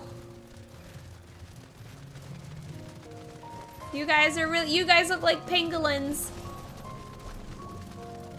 Oh, an ancient lizard. I recognize this guy. Look at him, he's so weird. What a weirdo. Look at him. His mouth is a lot further down than I imagined. Okay. So he says, here we are. If you spend any time here in Mord, you'll likely run into these funny fellows already. These are ancient lizards. Football, someone says. Yeah, look how weird. He's trying hard. He's got he kind of reminds me of a Pachycephalosaurus, if anyone's a dino nerd. Puppy! Someone said puppy.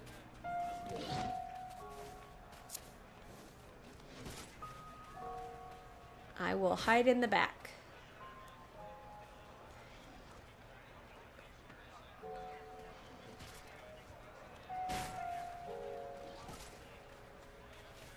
I will be in the back. He is very cute.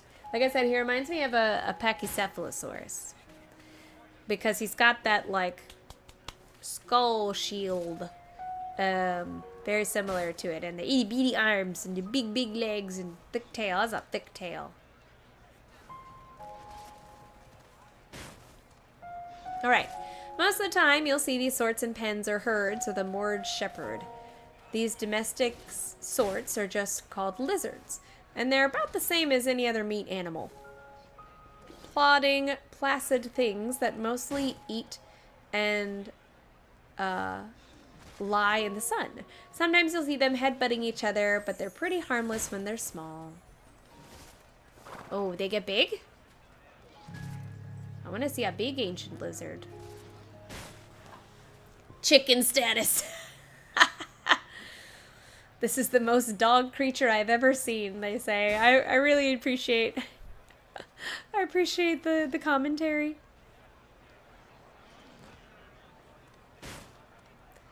I do remember Mia Koda. I don't know, we're not friends. I thought I had friended last time I was here. You won't see them getting bigger, raised for food. They're culled just about as soon as they're mature. Keeps the meat tender and hides soft enough to cut. And near everything out there uses the leather somewhere or another, and the meat more than anything. So they're basically veal. Uh-oh. I appreciate the grind. Gatherer's like, I found a node. I'm gonna mind. Don't mind me. I appreciate the grind. It's like, I know that sound.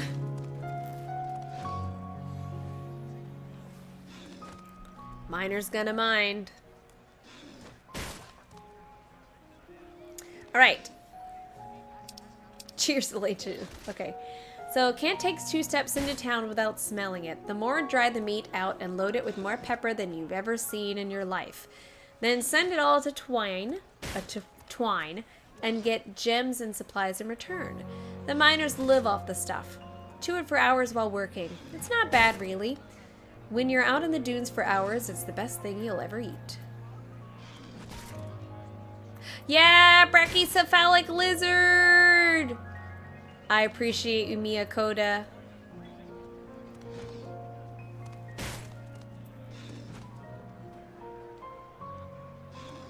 It does have to be in your home world. Coco! Coco's here!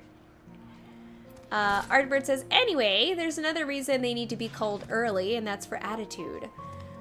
Once one of these blunt beasts hits maturity, the males get aggressive fast. Not so much the sows, and they won't stop growing and learning that no fence or moord is going to stop them from getting what they want. Interesting. I wonder, are there adult ancient lizards somewhere that we can see?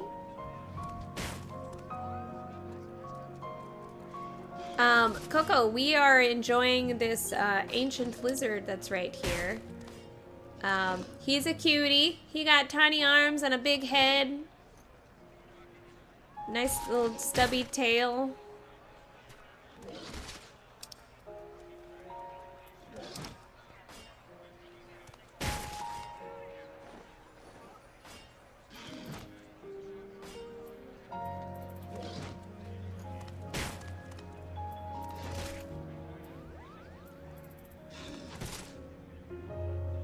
Okay. The males, though, see their funny round heads? It's not to hold a big brain, that's for certain. The skulls on those stout sorts are 3 ilms thick at the cranium. Thicker on the biggest ones. And with bodies that are pretty much big heads on powerful legs, with as little other nonsense as possible, they're basically tiny-legged battering rams, which I assumed, because it's basically, like I said, it's very similar to a Pachycephalosaurus. It kind of reminds me if you put like a Pachycephalosaurus with a, oh gosh, a Protoceratops? Is that what they're called? Protoceratops are like the ones that also have like the little horn nubbin in the front, but they have like the big shield, but they're tiny. That's what it reminds me of if you just shoved them together. As far as like real life animals, like I said, this is very dinosaur influenced. Real life animals that this reminds me of, you know, might be, I mean, rams, like goats, also butt heads. Rare's the day you'll come out to this part of the desert and not see them fighting, running at each other full speed to smash their skulls together. You're heard for malms, ringing out across the sand. Without much to say for agility, it's always the biggest, strongest, most stubborn sorts that win. Yes, Coco, we're on a fun little nature tour. This is our 3rd stop. The first stop that we went to, we saw some fun lizards lose their tails and have sexual dimorphism. We just finished hanging out with a giant tortoise called a tollbird. No, Tolba? Yeah, Tolba. And now we're hanging out with an ancient lizard. Who is the, like, wild equivalent of the domesticated lizards. So yes, they are chickens. Because believe it or not, there is a type of bird called a jungle fowl that is the wild ancestor of the domesticated chicken. There's green jungle fowl, red jungle fowl, many species. All right, the whole lizard goes into their little ramming game. There's a lot of There's not a whole lot else on a lizard. Bit of tail, which is the best part to eat. Legs with big fat toes to push off the sand. And a neck so reinforced with spine and muscle that no impact in this world could hurt them.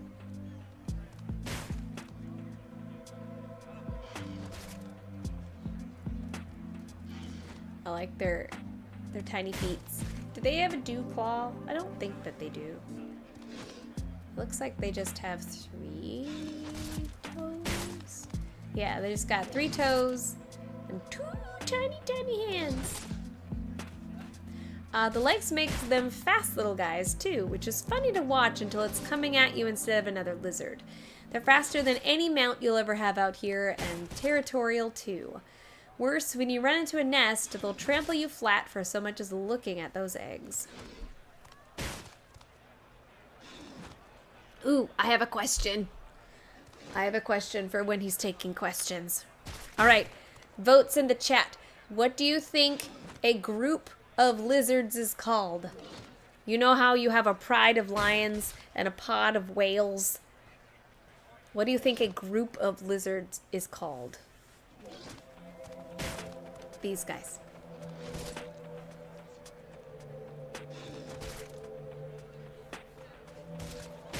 All right, so a horde, that's a good one.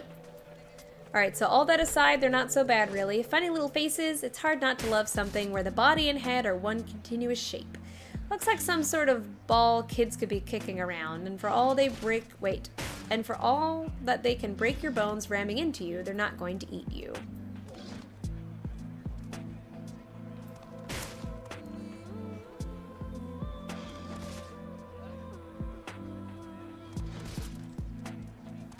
People role-playing in the chat.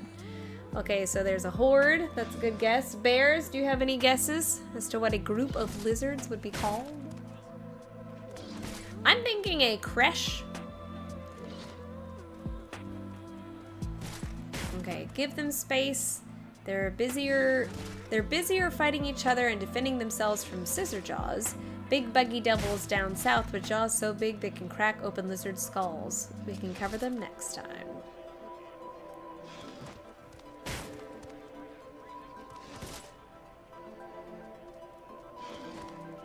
Some of my favorite group animal names are, I love a group of zebras is called a dazzle. A group of crows is called a murder. A group of vultures is called a wake. And a group of owls is a parliament. A group of giraffes is a tower. Oh, questions. It's taking questions.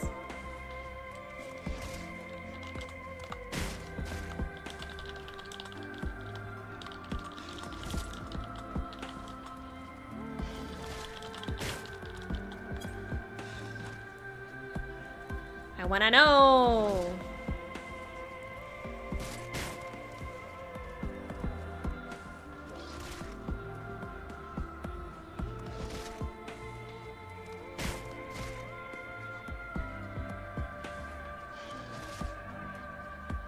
I hope they know they're perfect in every way. Aww.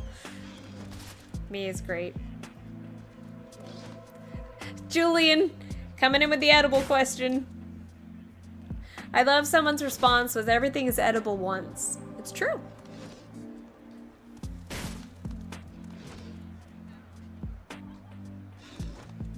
I mean, they are edible because they eat their meat. Were you not paying attention?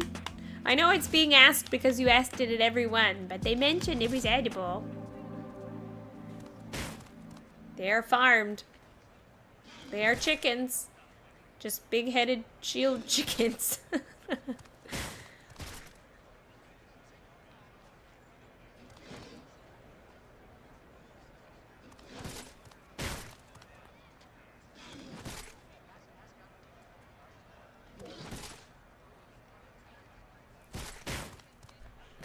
Ardbert just taking it.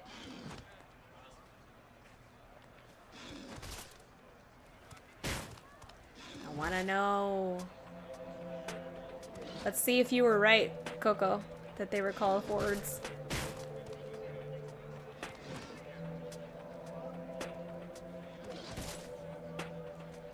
Another one I like is, did you know that there is actually a name for a group of dragons?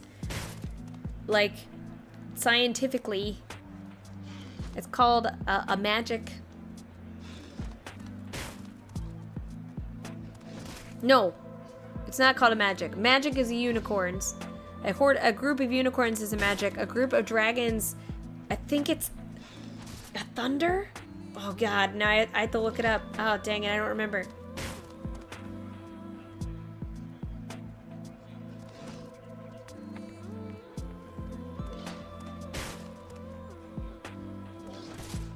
A thunder is, haha, I was right. I was like, I remember it is. It's called a thunder. That's the scientifically accurate name for a group of dragons. All right. Oh, they're different names. Okay, so funny enough, it tends to be depending on... Ugh. Stop talking. Okay, funny enough, it tends to depend on what they're up to. When they're all laid out in the sun to bask, they're a lounge. Herded up and traveling, they're a huddle. They keep to these tight groups, and they look almost like a pod moving around in the sand. They're called a huddle.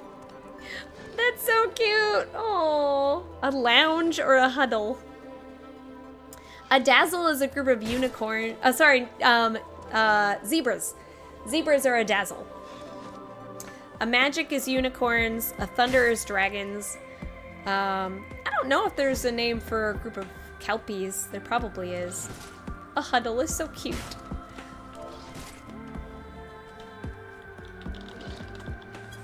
And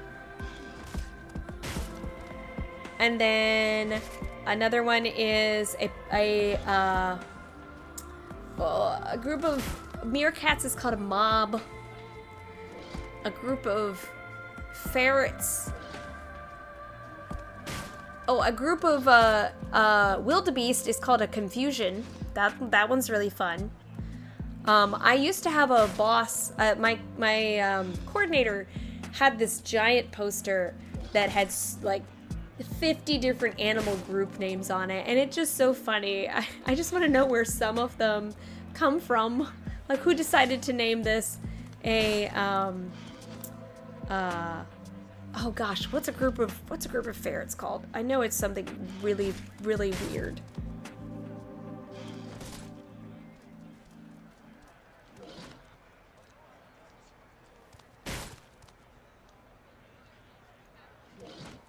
A business of ferrets.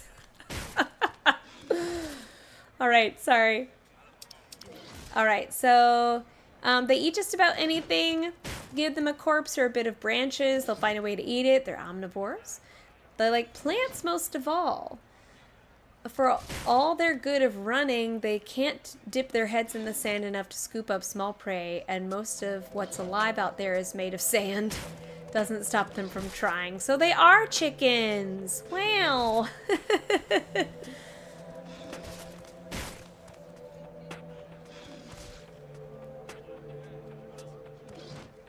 Someone asked, any reasons why they get the name they have, especially as it seems some of them get kept cold so young?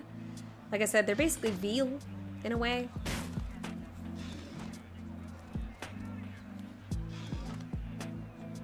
Oh, speaking of meerkat, there's a meerkat right there. I currently have a posher otter. Have you seen this one, Coco? Have you seen this minion yet? It's one of the newer ones from 6.4. You see him? He's a little steampunk otter, and I love him. Look at him go.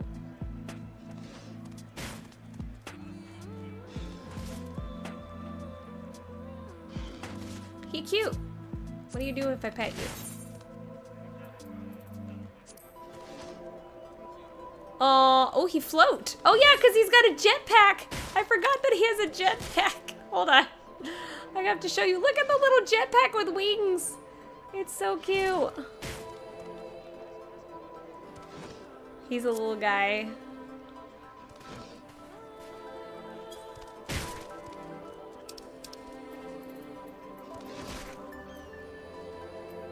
No more responses. Also, yes, Coco, if you want to art party, I may or may not be drawing. Like I said, I promised to draw if there was a bird in the route. There has yet to be a bird, but we will probably run into one.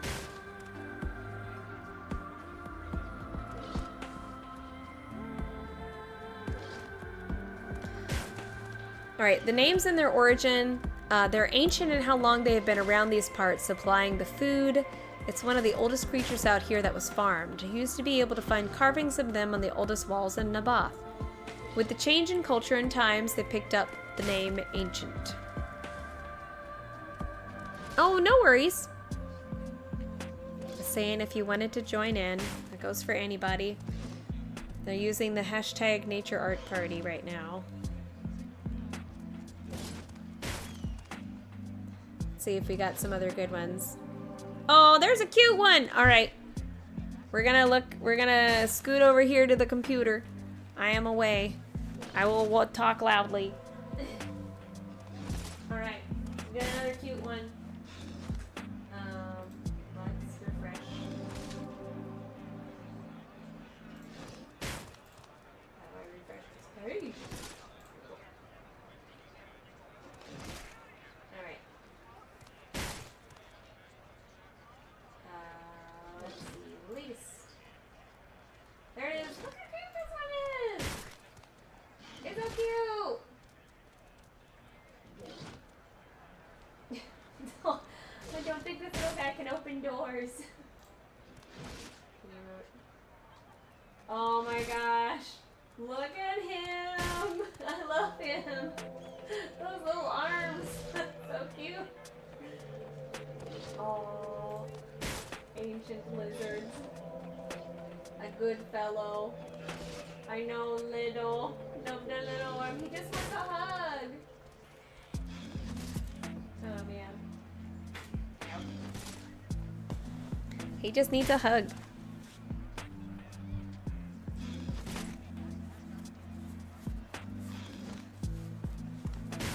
I like how we're just cheering the ancient lizard on. You got this, ancient lizard. Get him.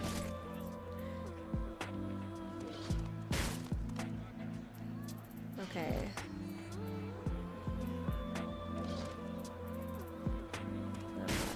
Turn to old lore. There's too many people to try and talk to. Who's this person beside me? Hello there. Oh, they're recording. Oh. G-posing. I wish you luck if you want to try riding one. They're fast. I'll give them that. I mean, I feel like I wouldn't fit on the small thing. I bet if it was a Lalafell, I'd probably ride it. I would need a bigger ancient lizard.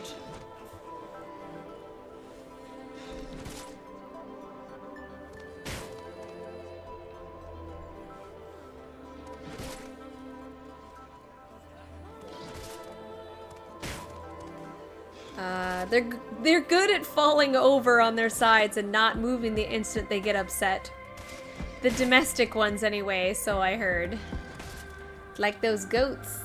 It's like those goats, when you scare them, they flop to the ground.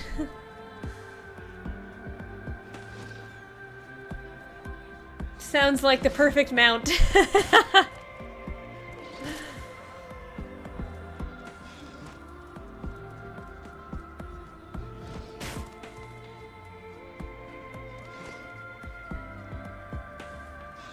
They do seem to be sturdy enough considering they survived the flood. It's true. I want to talk about the moles that we passed. They were cute.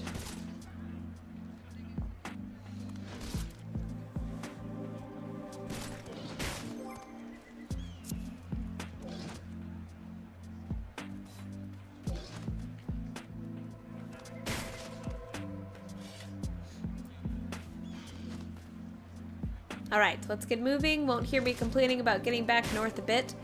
We'll be moving out of this fellow's way then, taking a shortcut to Twine. There's no easy way to get to Twine. Oh wait, hold on! I can take whoever needs to.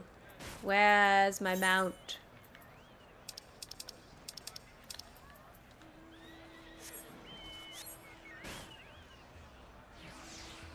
Alright. Now go on to Twine. Bye-bye, Ancient Lizard.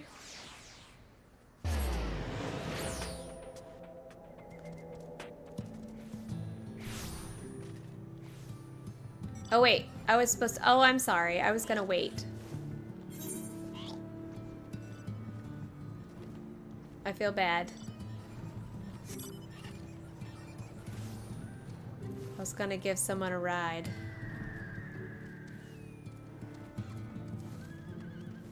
Hopefully people don't need a ride.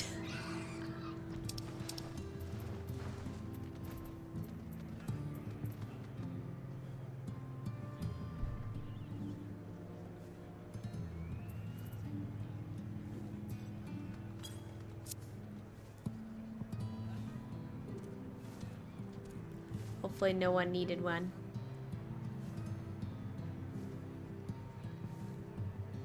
How are we doing this evening? How are you doing, Coco? You got any weekend plans?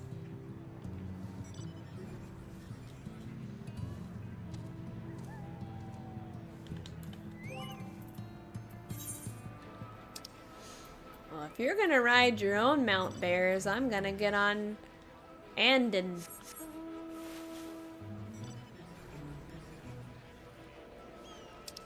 Okay, so as this is the halfway point, a reminder to tag as Nature Art Party.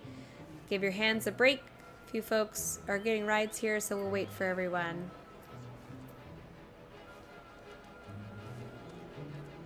Do I need to go back? I don't remember where we were is the thing though. Because we started here.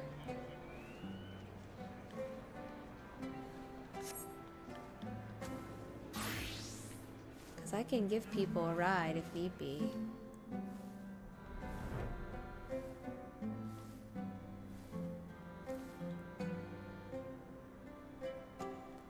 I don't know how far away we were. I wasn't looking at the map. Oh. No, that's okay, bears. I just feel bad. I was gonna offer rides if people needed them. But I just left. Yes, hydrate. Hydrate, please. Stretch your legs, stretch your arms. I got hydration. Probably need to hydrate more. Yeah, I'm sure between all the people here, there's enough.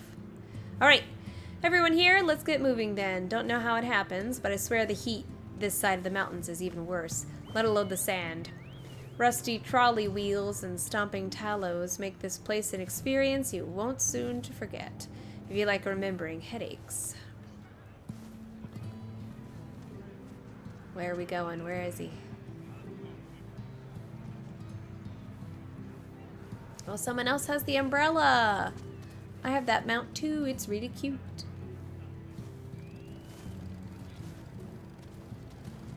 Oh, there he goes. Found him. Go, little bush, go! Slide, slide like the wind. Alright. Oh, those are fun. Little rock people.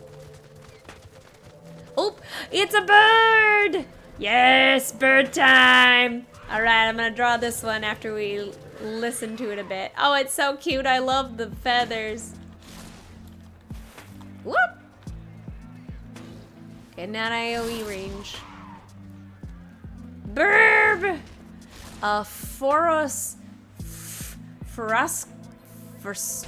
Hold on. Forus Rocos? Forus Rocos?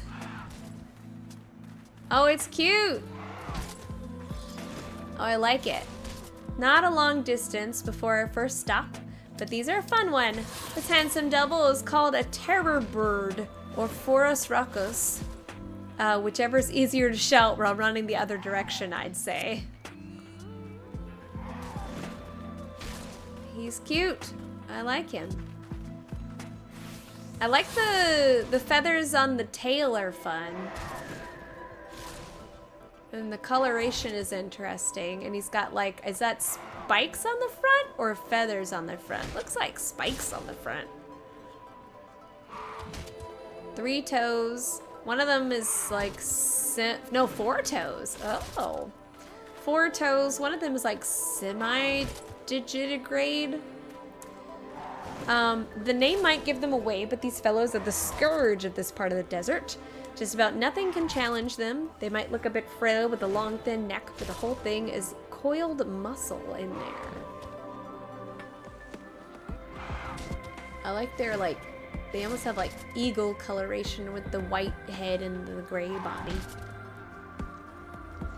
And the like, the solitary feather, oh, is very interesting.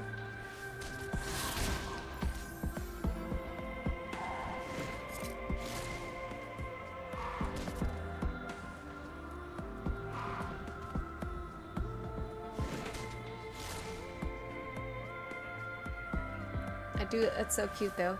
I don't know why, so he's doing like a wind move, a tornado-ish move.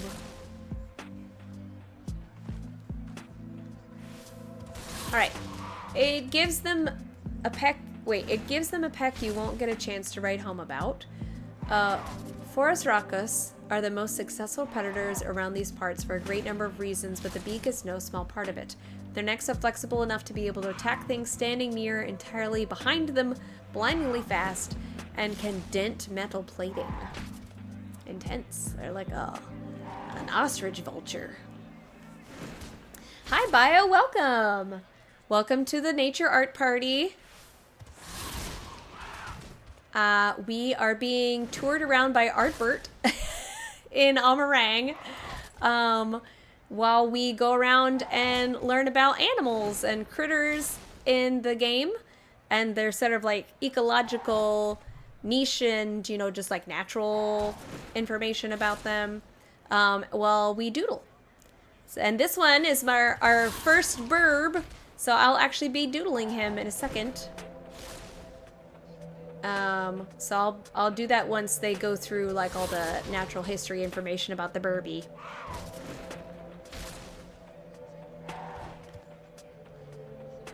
Look at him go.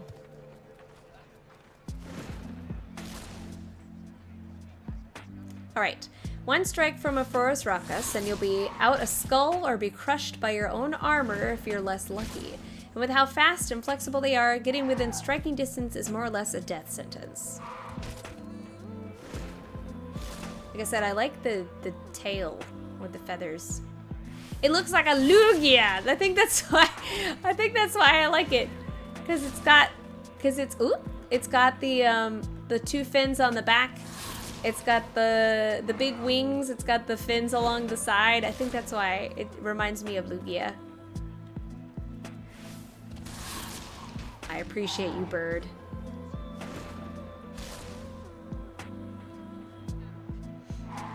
And I like the side feathers too around the cheek.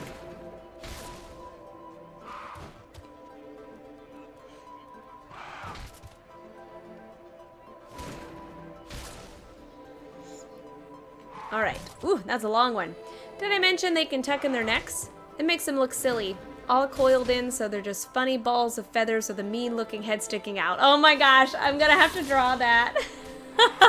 Less silly when they uncoil the necks and less time than it takes to blink to crush a passing armadillo to paste in the sand. I'm gonna have to draw like normal bird and then like coiled up ball of feathers bird. I love them. It's a tower bird. Oh, just scary tower bird. I will draw that.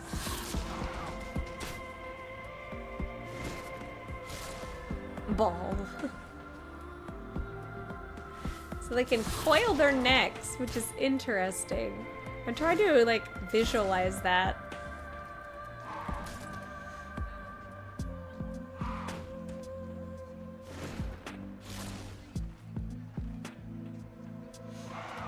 Ardbert just getting beat. Okay. It makes their little dominance fights fun to watch. When they're not hunting, they'll show off to one another. Do those funny little dances, spreading their wings and stomping around, bobbing up and down, extending and recoiling their necks so their heads are going all over. I swear, all birds are the same. It's true. Yeah, like a spring. That's what I'm imagining. That's what, when it says recoil, that's what I'm thinking is just like, like just a spring of feathers. That's all I can imagine. All right, I'm gonna start doodling because I only have so long. So I'm gonna bring you all with me. You're coming with me. We're going on an adventure. All right. So let's see. All right. Other main feature of the Forus raucus is the legs. They've got the longest legs of anything out there and a sprinting speed to match.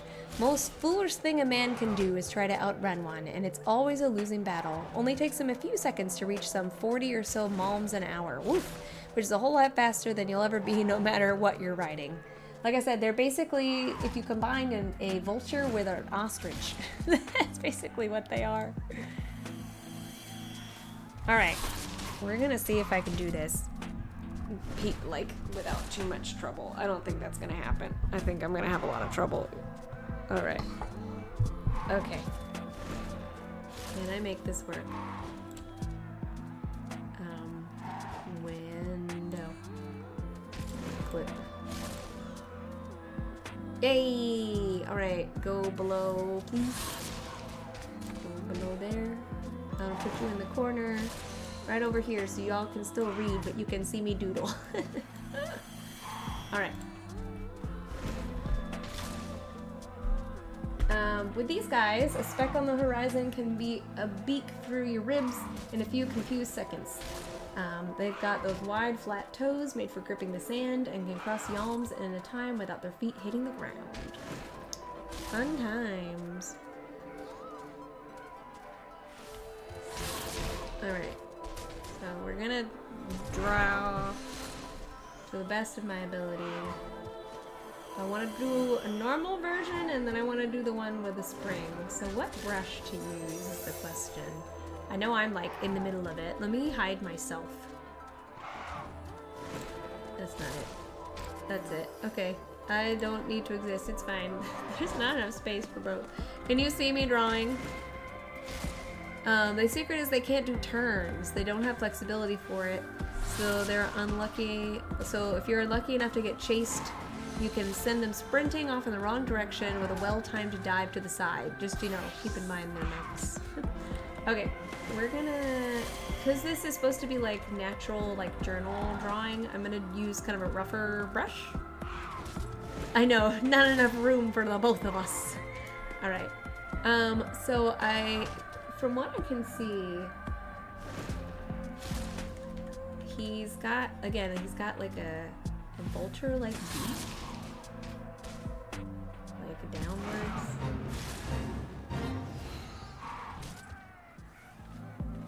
Oh, there's a fate. Oh no. Oh, there's a fate. Get him, get him. They're slaughtering. Don't mind them. They're up to it all the time. Oh, everyone's joining in. What a well-timed fate. Oh, this is great. All that said, running's a whole lot of effort. Hard to keep a sprint for long out there. And why run when you can be right instead? The right way of doing things is to wait until travelers or animals are passing by the ravine ledges, crisscrossing this landscape, and just kick them over the edge. That's not nice. Alright, so from what I recall, they have like a downward rounded beak, and they've got these feathers to the side.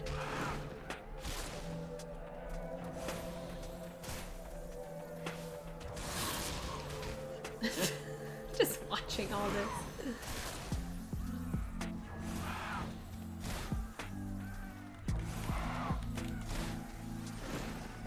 I mostly just want to draw like the recoiled version. Happens all the time out here. The bottom of the ravines are littered with the leftover bits of unlucky prey, Forest Raucous, kicked over and sent to their deaths. The birds hop from ledge to ledge after that and clean up whatever bits are left behind while the body hit the rock. Let the body hit the floor! Let the body hit the floor! That's what they said.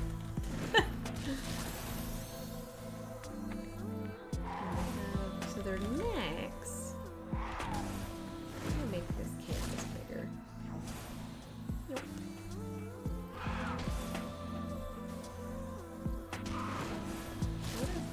Okay, they have. It's so hard to see now. Okay, so yeah, their head is mostly that flat rounded. Face some pressure. The iguanas up north are too big to get pecked to death. Use their tongues to trip up the birds or wrap their necks. Ooh! There are fair few hunters who go after them, half for meat, but the meat's tough and dry, mostly for the feathers. What do they use the feathers for?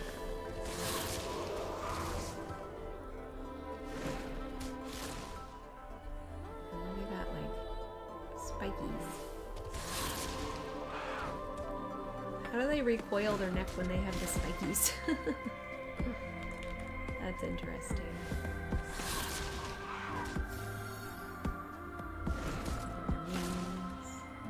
Problem with Forest Raucous is that they eat with such enthusiasm. You know, the whole bird gets coated in blood. They roll in the sand and preen to clean up. It tends to be only tail feathers they clean up, not to stink. The ones are prized. Yay, fate completed. Good job, everybody. Good job completing the fate. And then they have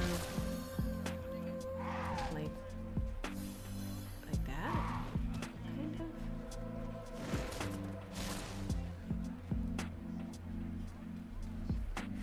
Oh, we only have 20 minutes of each stuff. I love birds. I love birds.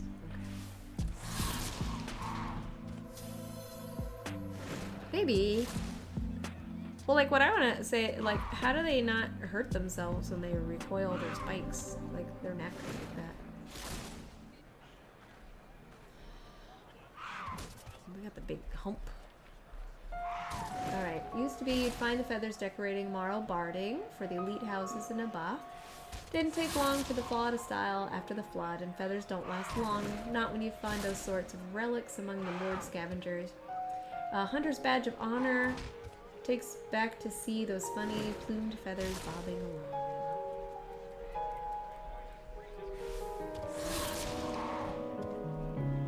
I'm gonna make it smaller again. So it's kind of like scraggly. The feathers are a little scraggly.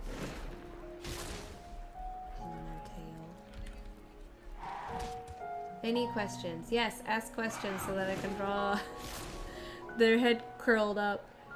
Alright. That's why, as I said, the spines remind me a lot of Lugia.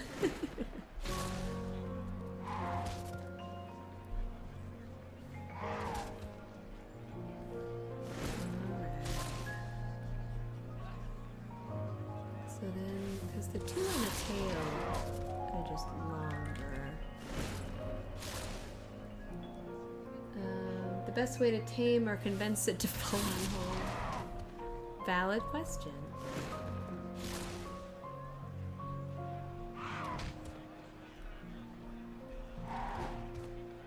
What did the length look like? Stop moving!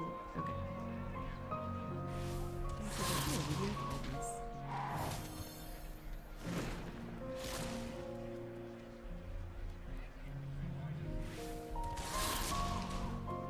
Seeing raw, unfiltered Fox sketching.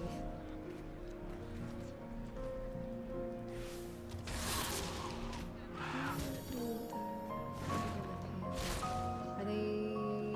They're all kind of the same size, honestly. I thought they'd be like descending size again, like the others. Can they fly at all? That's a good question! Who asked that? Good question.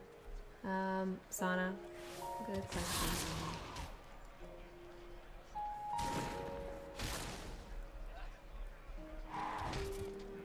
Bears, can you ask Ardbert to please display what the dances look like that they do? Can you ask him to demonstrate what one of the dances look like? For science. Alright, if you bring enough meat, coax them along just fine. No amount of meat is going to look more tempting than the stuff on your bones. Bears, please to ask him to demonstrate what one of the dances look like. Thank you very much. I'm away from my computer. I'm away from my PS5, so I cannot type it.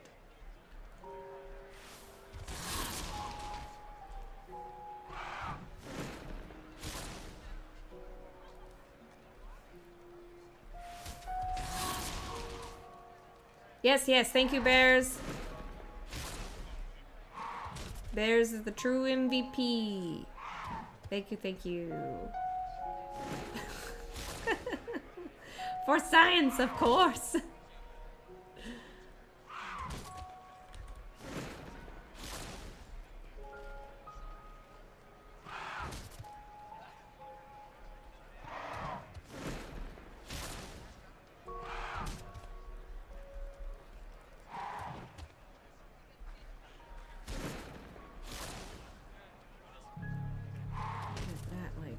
They're like 4 toes. Walk around. Okay. Herb. I want to see Moogle dance. Is that what the dance looks like?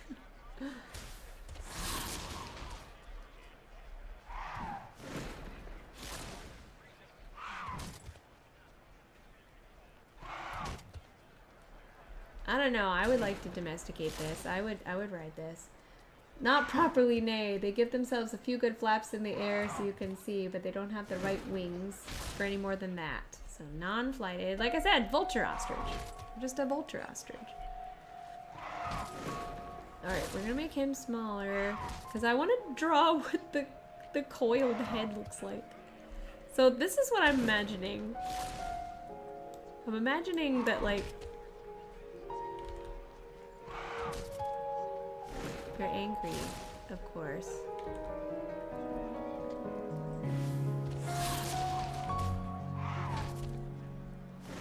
And then the beak.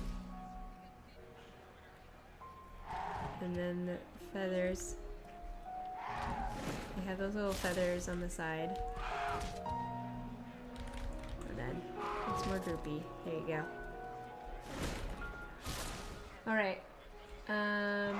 They taste bad, edible, barely worth it. Muscle and body's lean and tough, rotten smelling, rotten tasting. Alright, unfortunate. Alright, so they've got those weird feathers, you can probably, because if they're coiled, alright, so if their necks are coiled, I'm just trying to imagine this.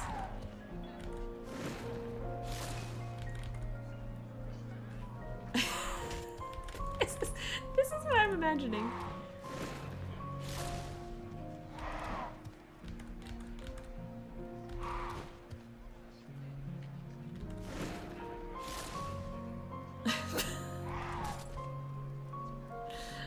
This is what I'm imagining for when they do their little dances. Ardbert, please demonstrate the dance.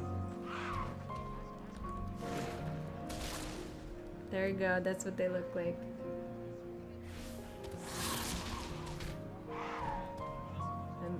Hold on.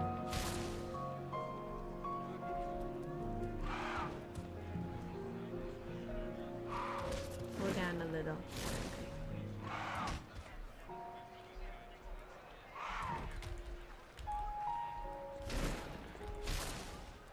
I don't know if I want him to look so angry.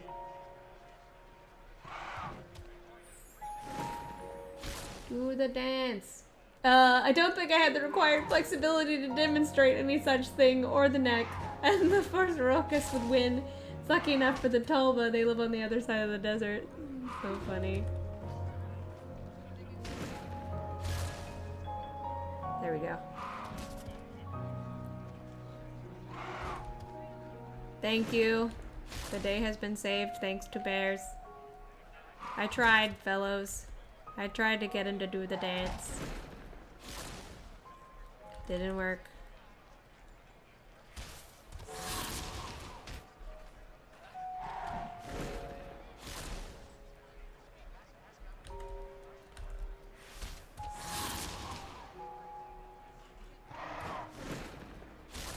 They have long, vicious necks, long enough to weasel their ways into soft spots and a tollbug can hide in.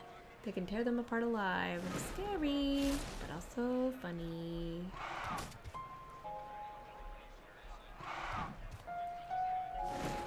Imagine that it's coiled. It's a tip. This is all neck.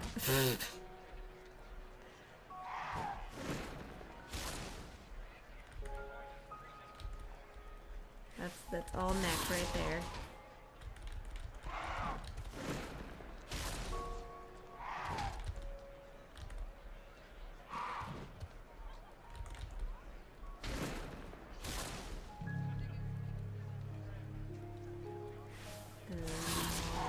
Tail. There's more feathers. He has a lot of feathers, I will admit.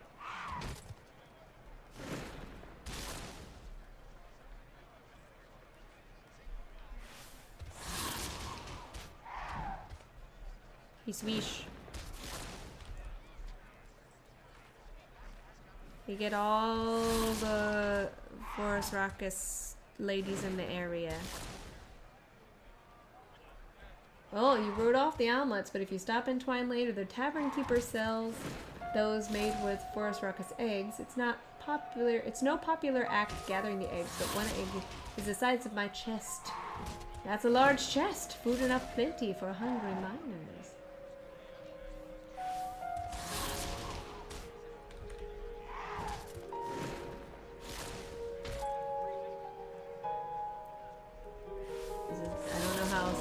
That this is all neck. This is neck. This is neck. It's coiled behind more neck.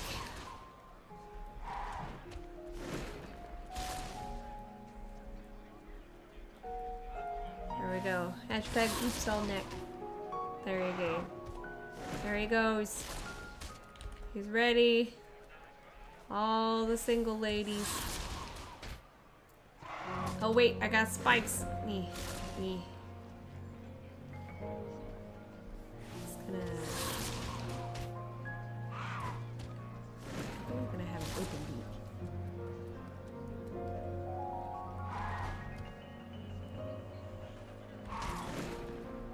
Forest Raucous, he says, hey pretty ladies.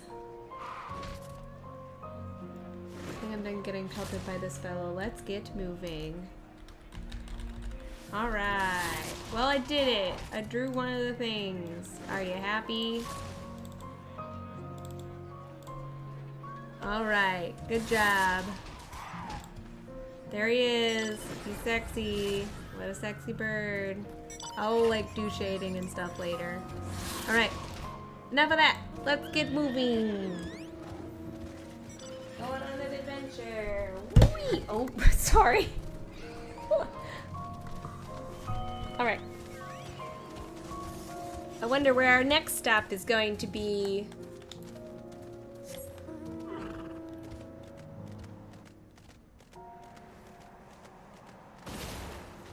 This'll mole.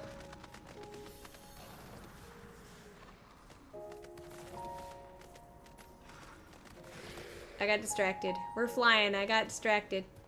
I'm a-coming. Oh, Giga Tender! Look at this good boy. Oh, look at him. This is a beast. The noises. Oh.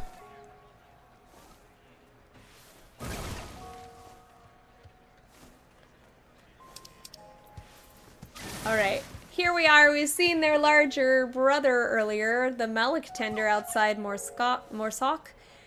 These towering fellows are Giga Tenders. Well, if it'd be more specific, they're a dry spine variety. Oh,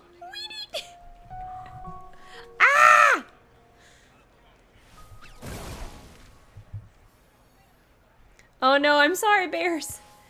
Not all that different from average gigatender, but this side of the desert is even more brutal than the other. Dry spines are the best in the land at saving water when they can get it. They save it up in their thick flesh and protect it with those thousands of needles covering their hides. He's so cute.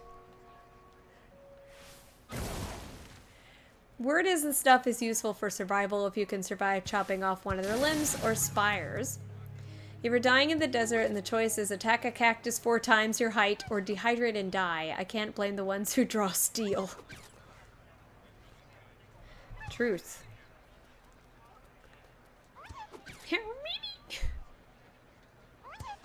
Oh, love him. I gotta see the front. I can't see his face. Problem is, the juice hardly helps. It's too sweet, makes you sick.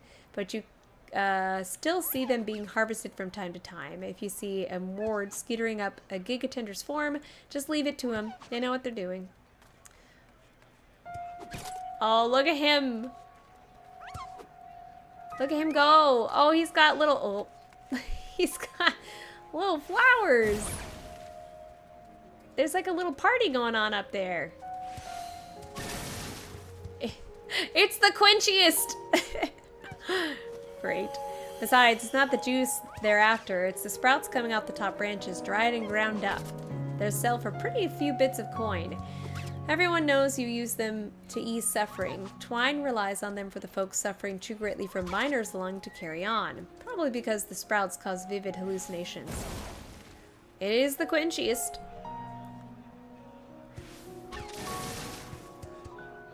Anyway, I like the little one with the flower on the very top.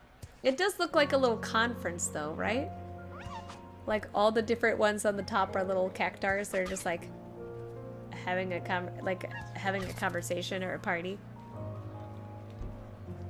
Especially the one with the flower hats.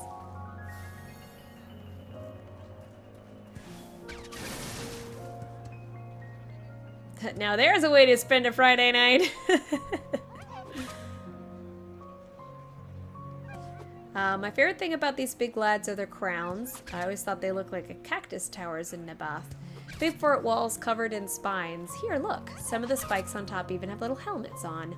And there's a king and queen in the center, surrounded by their royal guard. A whole kingdom traveling the desert on their walking fortress. That's what I was just saying.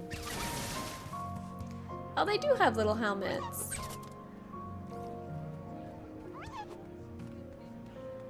And then the king is the one with the bigger crown, I guess?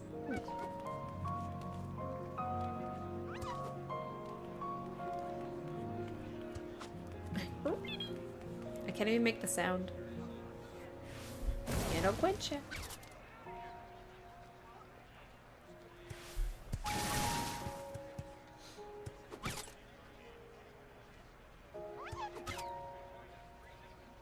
I might have to draw this guy too, just because I love him. I can do like a little chibi version. I'll wait until the question portion though.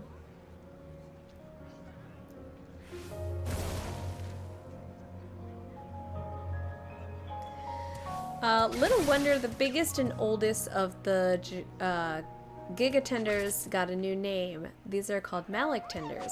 Malak means king in the language of Naboth. And with their roving fortresses and brilliant colors, let alone how big the bloody things are, they earned a fair bit of folklore on their own. Chibi gigatender.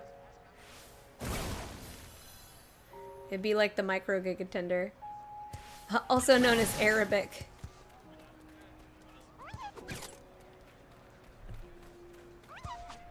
The language of the Naboth.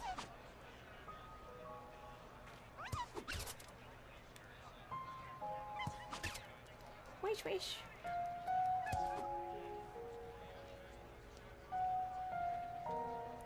Wish, wish.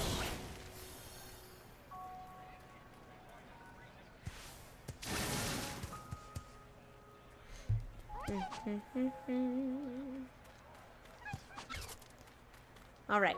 Oops. Yeah, there we go. With gigatenders being gigantic sabatenders, we get those two little guys doing poses in the dunes. The whole thing becomes a big play of names. Sabatender is a funny little joke in and itself. Saboten is just a word for cactus in some of the neighboring regions. Tack on pretender, and you've got sabotender. Make it gigantic, it's a gigatender. Or I guess a gigantender. And Malictender is the false kings of Nabath Amh Araeng. Araeng? Amh Araeng? Yeah, so Araeng.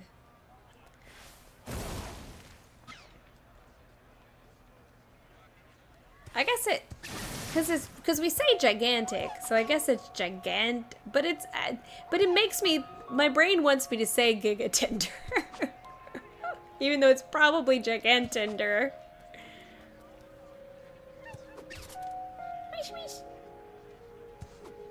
He's trying so hard. I wonder what noise the Malictender makes when you fight it. If it's just this but bass boosted. That's what I'm imagining in my head. Yeah, like gigabyte, right? You don't say gigabyte.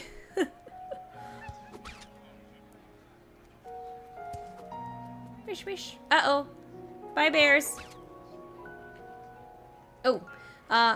You can still find them these days. Not much of the desert survived. I don't need to talk about why. The walls staring the whole land in the face. The Malictenders that survived, most of them are old enough to predate it. Oh god. I've seen some wandering the dunes with scars. I was there to watch them earn. They're old, set in their way things. They walk the same routes they always have. Not rare to see the guys stopping by the flood wall on their way. They have to turn back and continue circling in reverse. Can't help but feel a little bad for the things. To them, I wonder how strange it all is. Why does the cactus know of gods or some cosmic balance? Getting a little deep there, Ardbert. Okay. It basically is the GIF for GIF, yeah. Alright, well, we're gonna stare at this wonderful friend, and I'm gonna bring up my drawing tablet again. I will attempt to read to you, if I can read. I'm going on an adventure again. Oh, welcome everyone. Oh god. Okay. Okay, we're back. I'm just gonna add him to the same... I'm just gonna make a giant canvas.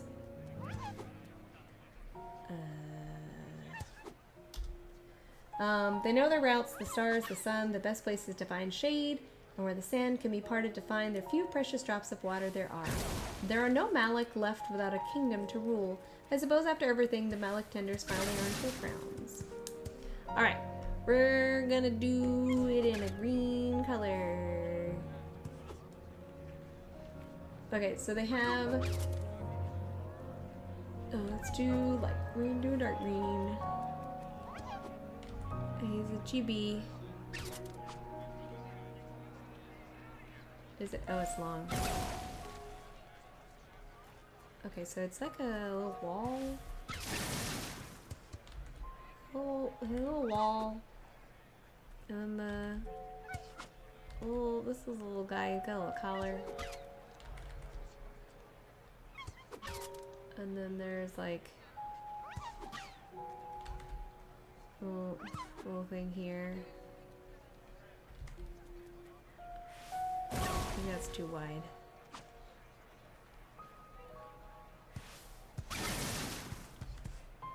And then he got long arms for whatever reason. Why do they have arms? That's the question. This guy's got to stop that. Anyone have questions that I can tell?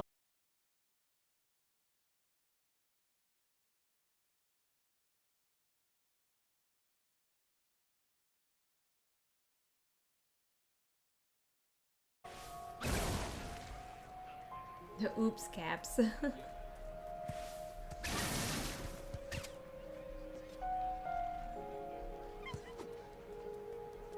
Van Daniel would probably know.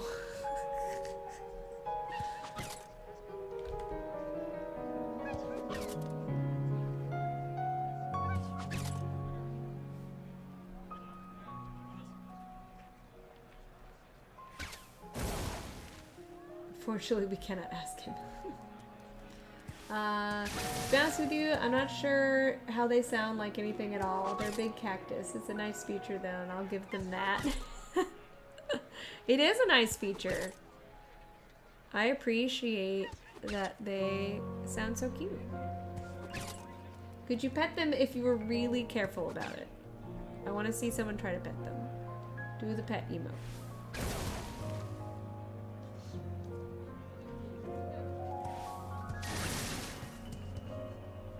Where's the one with the flower?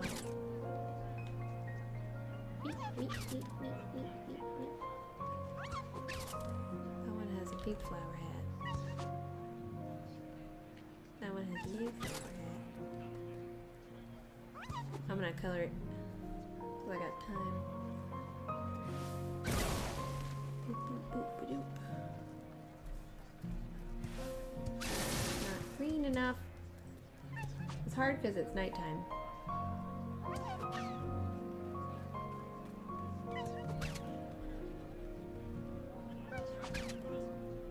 There he is, the boy.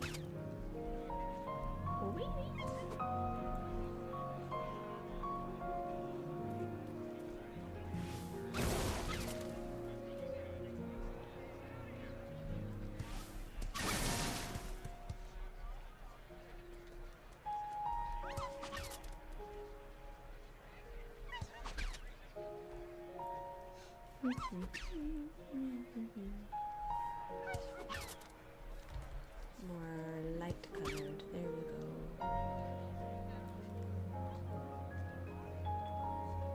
go. Someone said they'll never understand the appeal of walking plants. I love walking plants.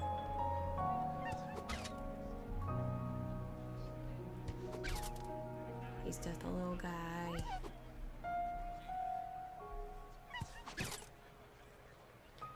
They taste alright, bitter. They need to be dried to not make you ill, but the fruits are a fair bit more appetizing. You'll find the fruits stuffed in bread beckon more salk. They take getting used to.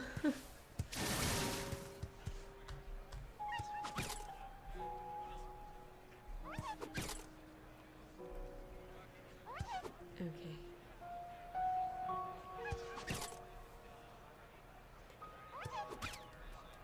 And here goes Squeak.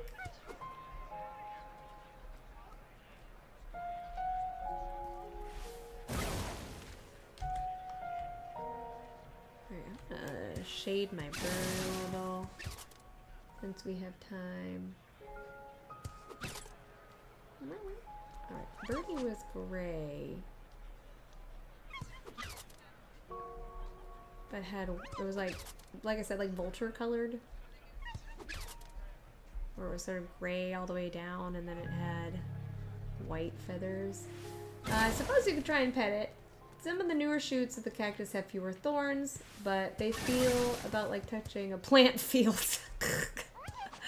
Valid. But it's the principle of the thing. Does he enjoy being pet? That is the question you need to ask. Like, but does he want to be pet?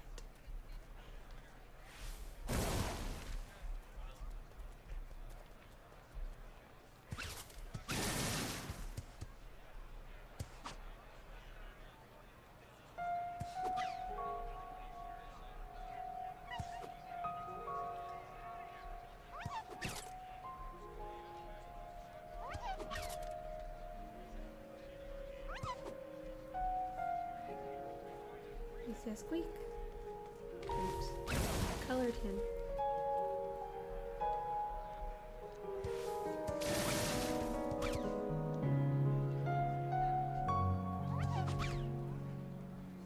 Alright. It has been done. The small boy. Oh, I'm in the way. The small boy, he is there. No, move. Okay, there. Squeak.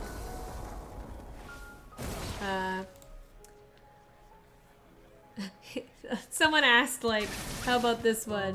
And he's like, this one? I mean, he's alright. He's a little angry, but I bothered and I can't blame the fellow.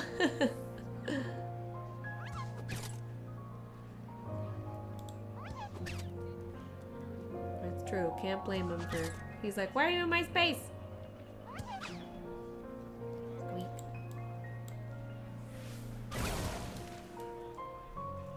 Clean this sketch up a little.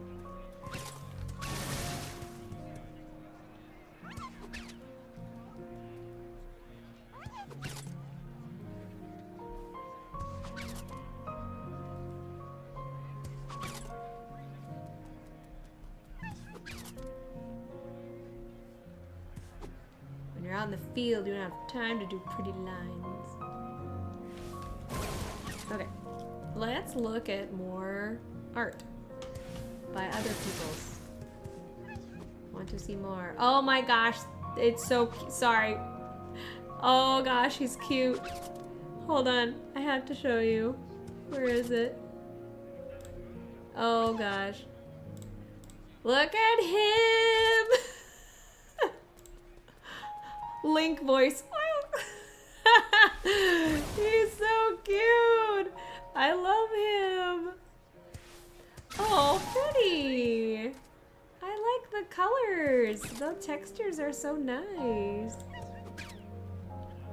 Oh God, look at the bird! Woo! Oh, it's too big. You can't see it. Look at the bird! That's a good bird. What a nice bird. Digimon bootleg. Hiya.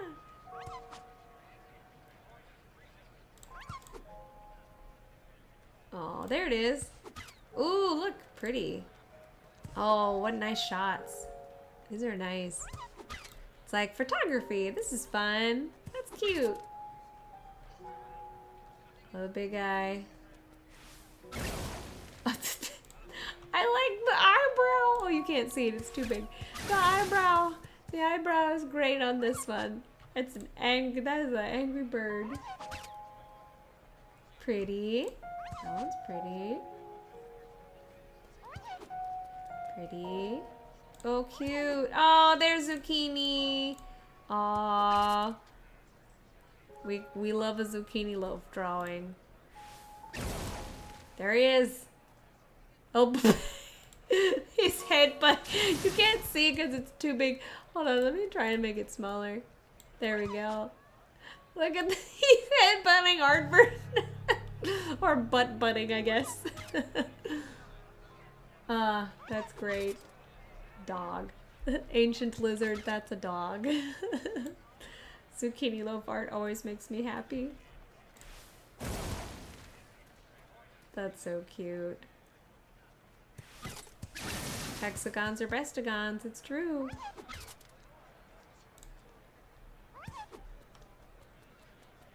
A syllabus, as it were. I kept calling it a syllabus earlier.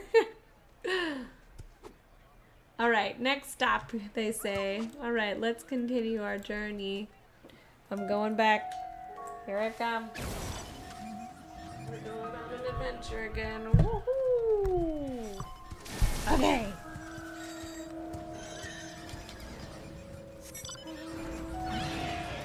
I see that you've returned. Welcome back, bears. Okay. Oh, I'm not trying to tease you by having Twintanya. Are we just going over to the evil weapon? Why is it called? It's called an evil weapon. What? What a name. That's the guy from Bone. This is our stop. There's probably something poetic to be said at the sight of an animated weapons taking over the ruins of old religious grounds. Regardless, these vicious little guys are rightfully called evil weapons.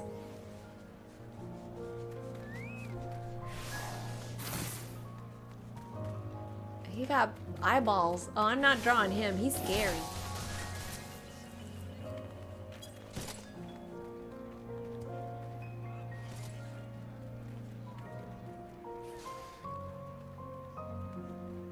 I'll stand back. This one is relatable. What is he throwing? He's throwing a sword. What? He's got a sword? Dude's got a sword that he just levitates. And like 6 eyeballs. Gross. He looks like he's wearing skin of another animal. Because he's got like... There's like tails coming off of him. Huh. Okay. No, I don't want to use a high crocodile. Okay. A bit on the nose, I'd say, but I suppose you can't fault the folks around here for naming them exactly what they are. See the floating weapons above their heads? That's the actual being. The fluffy critter underneath is just the form the magical enchanting weapon takes on? What? Quoi? So the sword is... Huh. That's interesting. So the sword is the actual critter.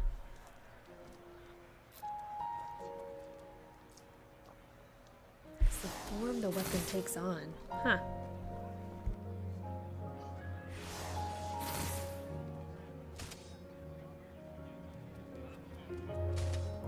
Interessante. I wonder, are there different types of weapons? They all look the same. So I don't know.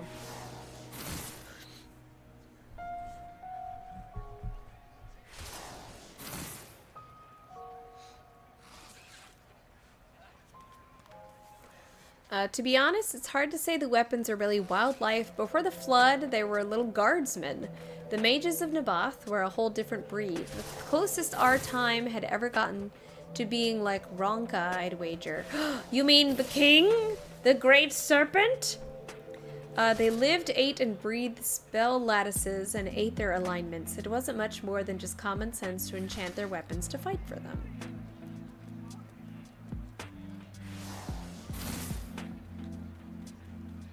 Oh, weird little guy. Also, I said I wouldn't go to 11, but I am very invested, so we are going to probably go to 11. That's okay, it's Friday. I got work tomorrow, but it's fine.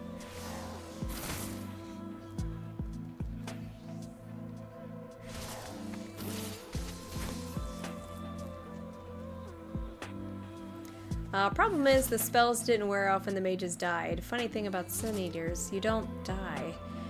Not on any Aether level. A spell should break when the caster dies, but when cities worth of mages were all turned into Sun Eaters in one fell swoop, the magic doesn't know the difference. Interesting.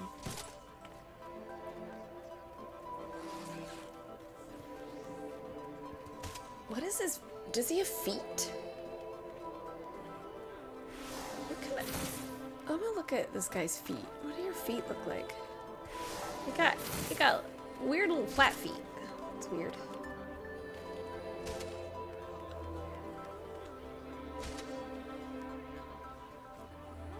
Yasu, you are in the way.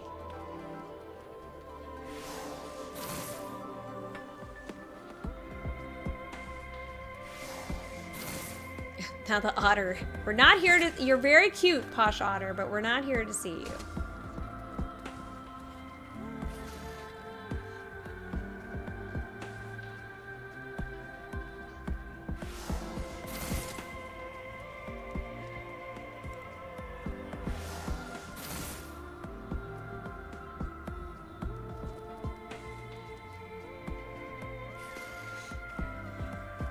That's gross.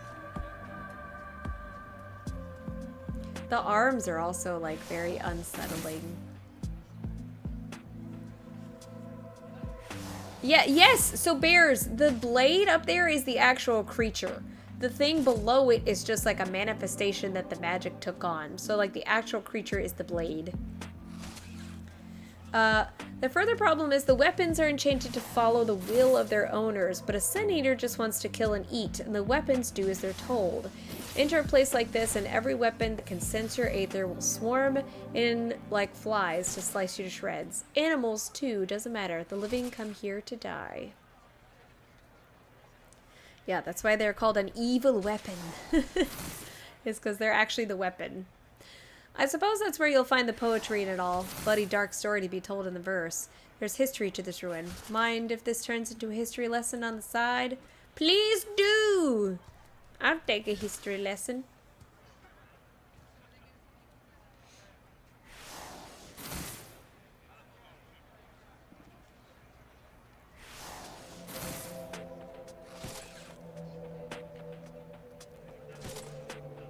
still love that he's Ardbert last name. Yeah, thank you, Bears. Thank you for saying it. I didn't know if he was actually waiting for people to respond or if he was just... It was just part of the script. All these people just being stunned by it being closed. Alright. Before the flood, before the light started casting the sky in lighter shades every day, until the sun seemed to fight to be seen against the sky itself, this was a churchyard. Nothing too fancy. Back then, you could take a left turn in Norvant without finding one. You couldn't take a turn. Novrent? See, I don't hear a lot of these words actually, like, mentioned, so I just pronounce them in my head.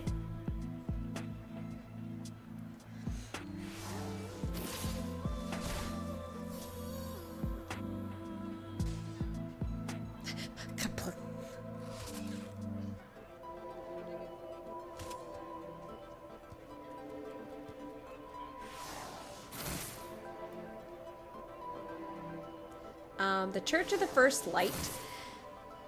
Who wasn't reverent of the light once? The faith was so strong, it was the only unifying element that could break through bad blood and old wounds. With the light as a force being so strong here on its own, and the long-told story of the warriors of light, it all made sense, didn't it? The first felt chosen, to the people, special. Someone has a chocolate carpenter. Sorry, got distracted.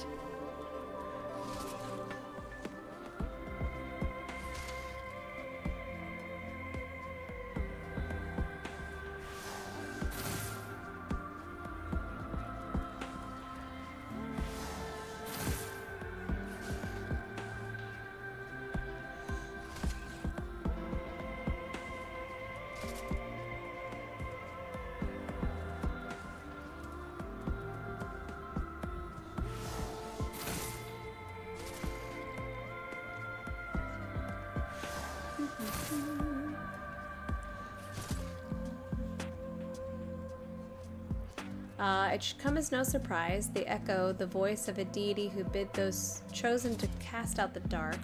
She went by a different title at the time. I wasn't much into the whole faith regardless, never was, but there was never any question that her voice was what was right.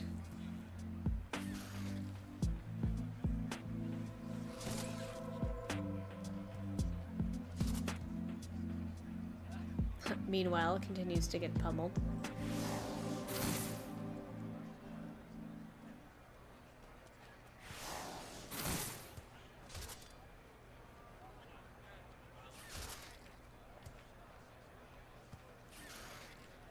Took a matter of days after the flood for the whole thing to change tunes. Can't blame the folks who learned the hard way.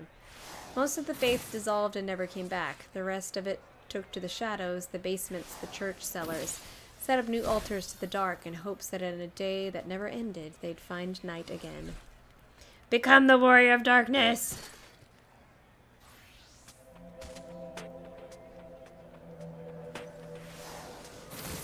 As it were.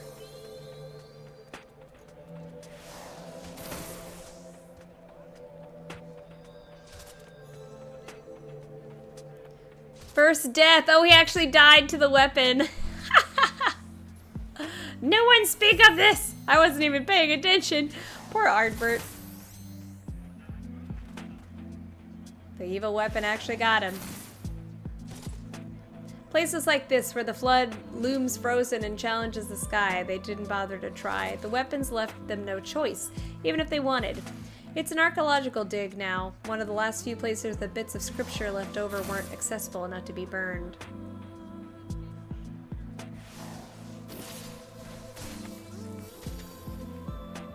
Oh no, he didn't die. Someone in the circle died, I guess?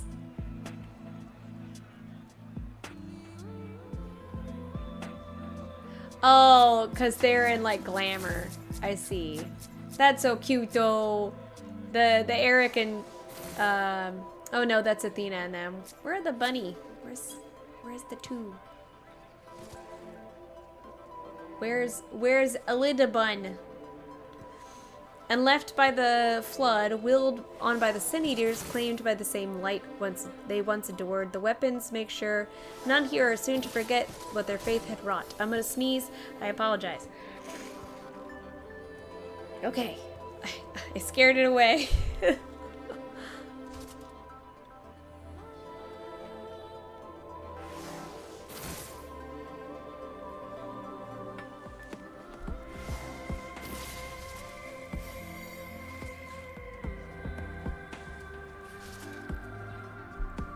That's that for the weapons. They don't eat, they dissolve when killed, and they don't much but wander and cut. Any questions? I'm gonna ask...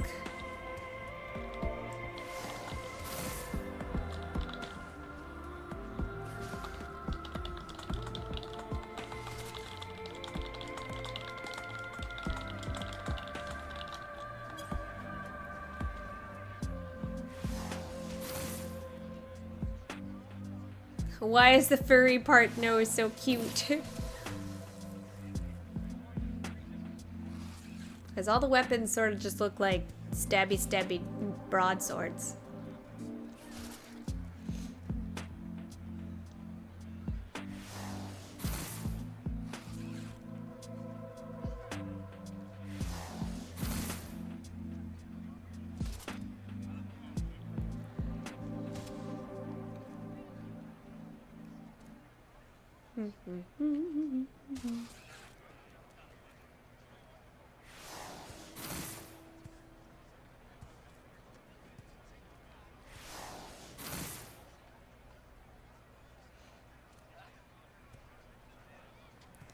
Can you pet this one too, just a little bit? Important questions being asked.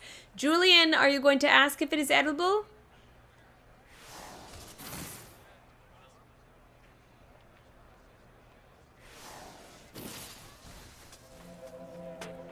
I'm waiting for Julian to ask if it is edible.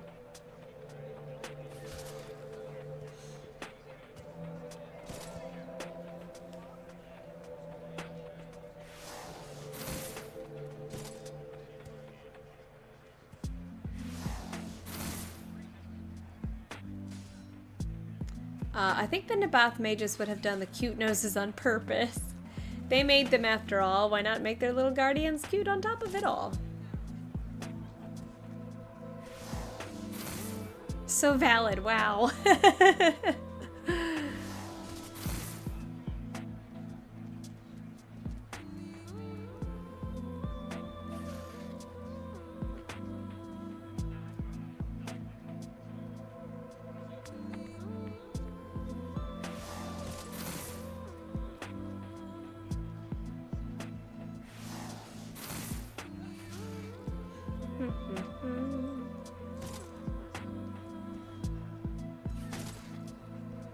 Getting a little tired, but we're almost there.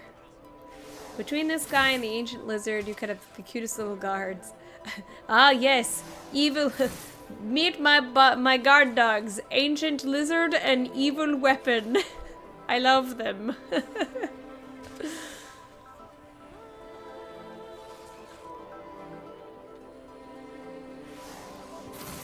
Ah, yes, that's my pet evil weapon.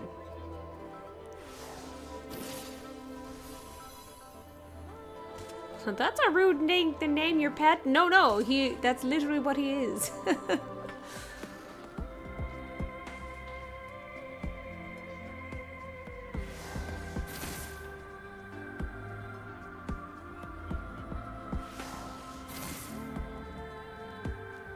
The form is always the same, but how they fight isn't. There are some with flails, axes, less popular, the mages weren't into axes. The weapon is the one thinking, so to speak, so they fight accordingly. Interesting. I wonder why they don't like axes.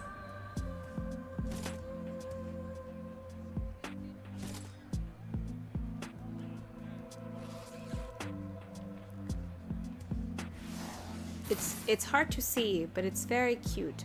If you look over there, there is a Celine that is hanging next to a wind-up pixie, and it's just really cute because they're roughly the same size. Do you see it there in the background? I was admiring it for a second. It's very cute.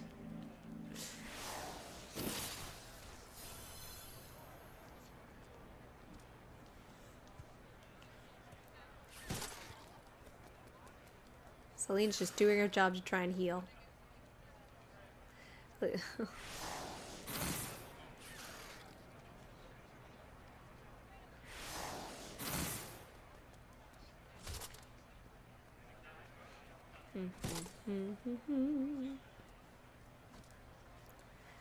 Alright, not a lot of questions. I'm really surprised that Julian didn't ask if they were edible.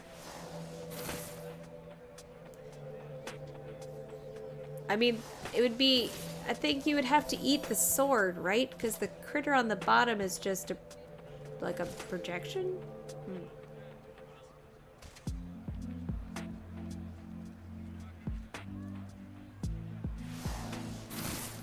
There we go. Thank you. Thank you. Thank you, Eden. Thank you, Eden, for asking if they are edible. Because there it is, Julian. Julian, finally. Are they tasty, and do you think they would be edible if I boiled or grilled them? And do you think instead of weapons, some of the spatulas that would make it easier to cook? Bless you, Julian. Oh, thank you. Oh, thank you for being in the chat. I see you. I suppose I don't see why you can't pet this one. While it's busy trying to cut me to shreds, knock yourself out. Just don't try it. Don't try it with the sorts that aren't so busy. Julian finally asked. Thank you, thank you. How do you say your name? Is it Eden? Eden?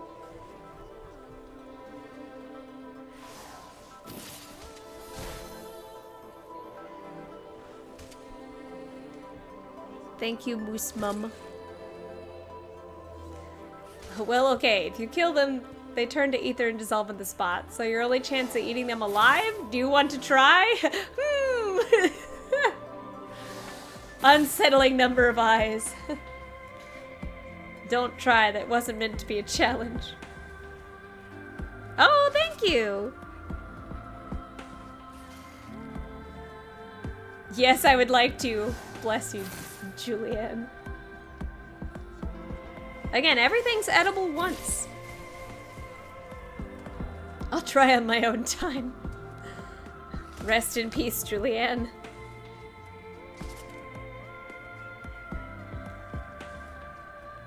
Also, thank you for being on the stream. I appreciate you coming. I don't really have a lot of like, because for a lot of the other ones, I was going into sort of like their naturalistic equivalents. This one is much more like a mythos, folklore. There's not a lot of natural animal parallels that I can make with this one. Kind of the closest would be, there's this ferret that has knives for, like, it's, in Japanese folklore, I can't remember what it's called, but it's a weasel, and it has, it's like knives for hands and feet, like nails, things like that. They're like made of blades. I will look it up because that's kind of the closest I can think about this. Knife ferret. Nope. A ferret is a type of knife, apparently. Nope, that's not it. Kamaitachi?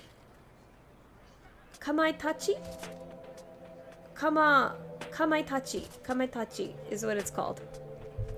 Kamaitachi is it basically has like knives for hands. Okay.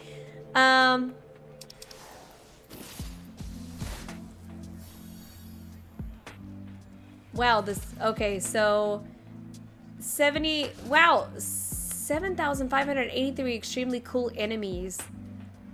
The last one will go a bit over. That's okay. I am glad to stay. Wow, 7,000 enemies?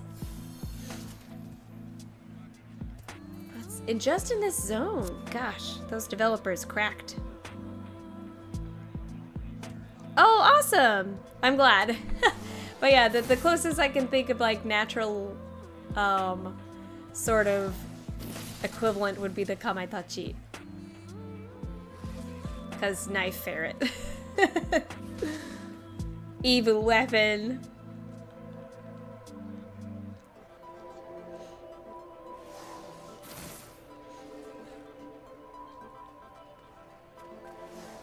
Hi bears, I'm gonna go hang out next to you.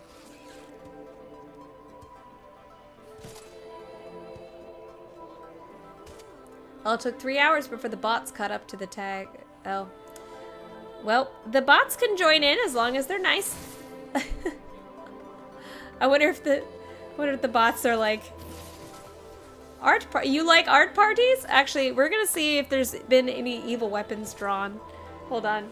I'm gonna go on a little tour. I'm far away again now. Refresh. I wish to see evil weapons.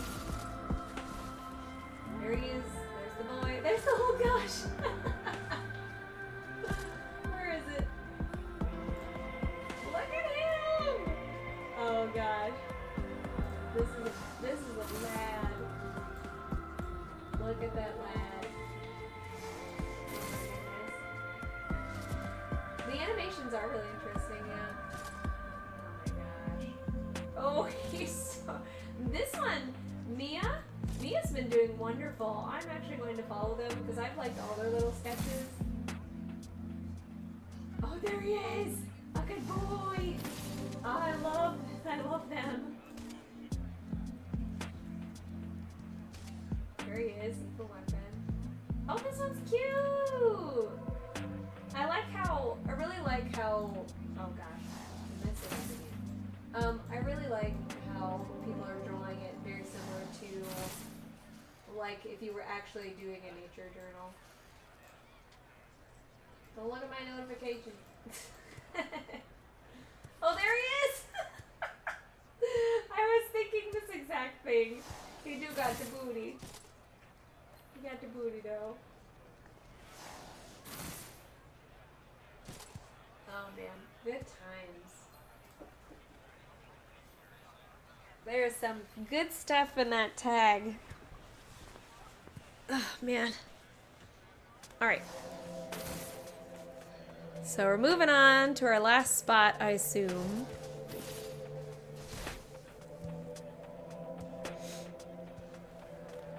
An evil weapon. The evil has been defeated. Alright, I don't know about the lot of you, but I've seen enough church arches for the day. The next spot should prove a bit more pleasant. Get ready, it's a bit of a trek. I'm ready! What mount shall I do, friends? You need to fly. Alright, well, if anyone needs assistance...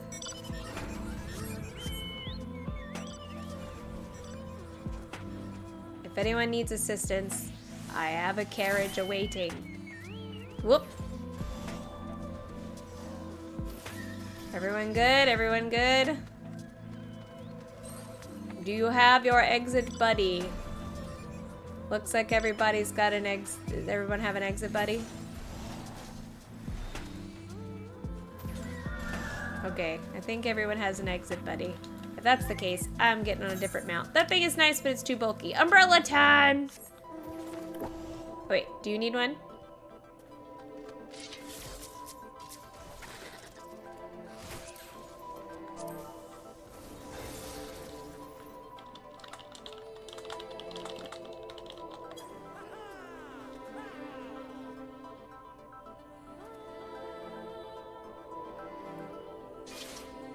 Okay, I don't know if they're actually in it.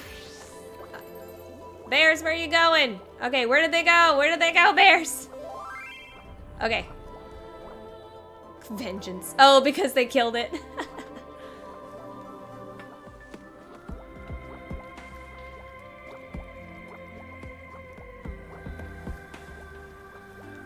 I didn't see where they went. Oh no!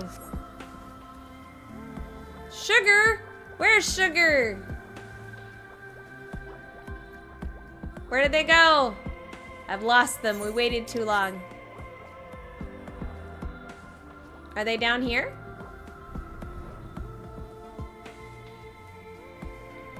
Uh-oh. Where'd the group go? Can we get coordinates in chat?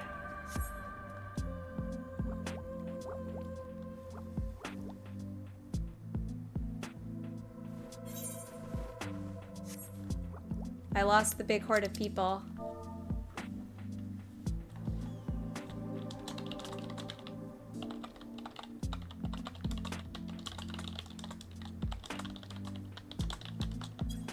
Oh, there it is. Okay.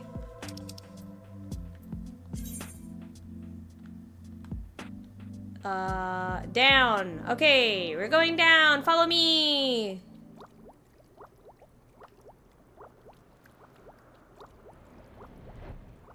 There they are. Woohoo! Oh, it's my favorite. It's the pangolin. I love the pangolin. You can catch these. I have the blue and the red one in the sanctuary. Long-tailed armadillo. They're so cute. I might have to draw him too. I do love himst. Here we are.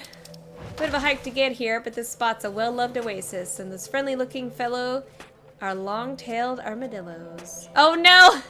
They died again!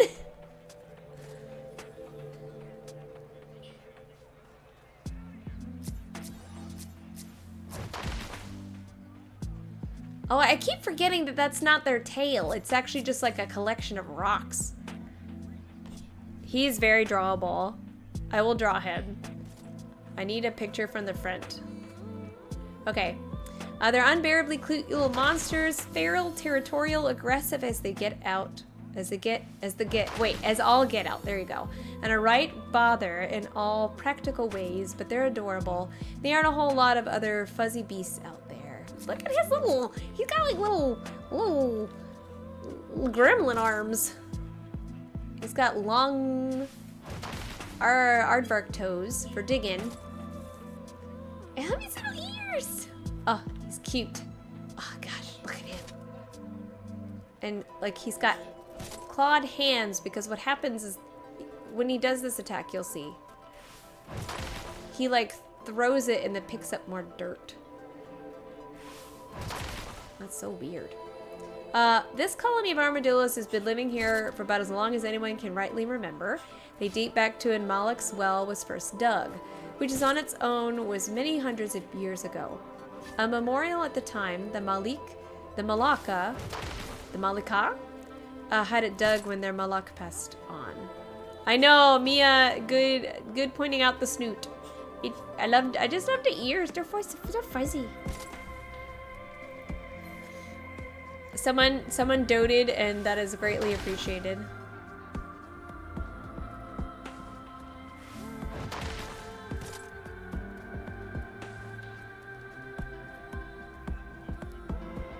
Got scales on their legs.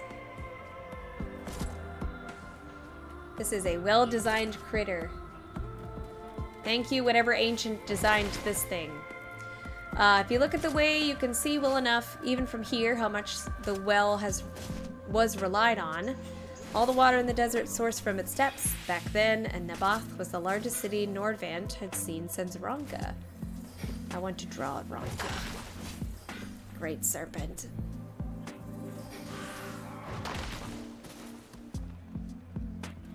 I don't have... That's not a minion, right?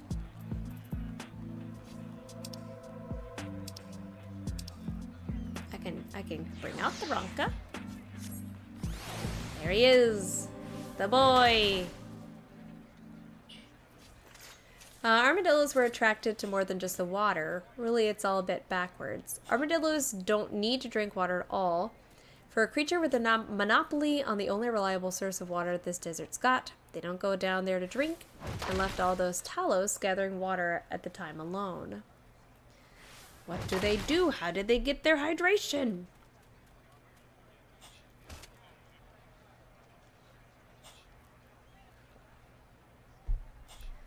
Are they herbivores?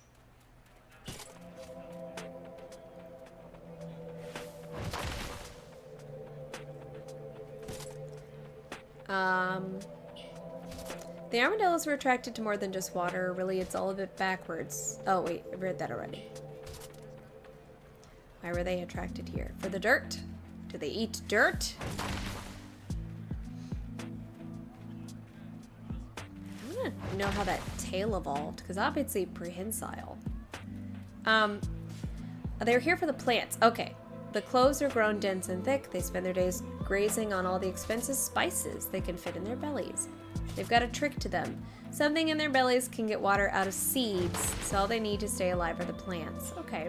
I mean, fun fact, there is a species of antelope that lives in the desert. It's called an addax, and it can go almost an entire year without drinking water because its kidneys are so efficient that it just gets it.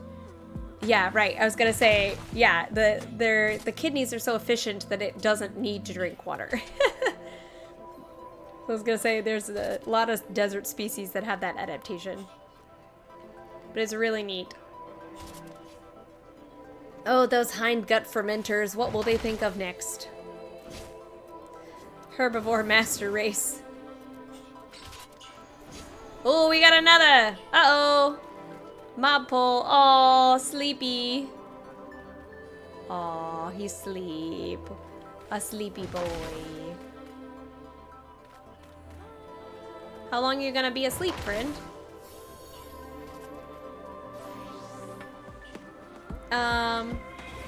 The rocks from all the evacuation are a nice bonus. Longtails have, well, longtails. One's made for just... Wait, one's made of just but about pure muscle with these mean-looking pincers on the end.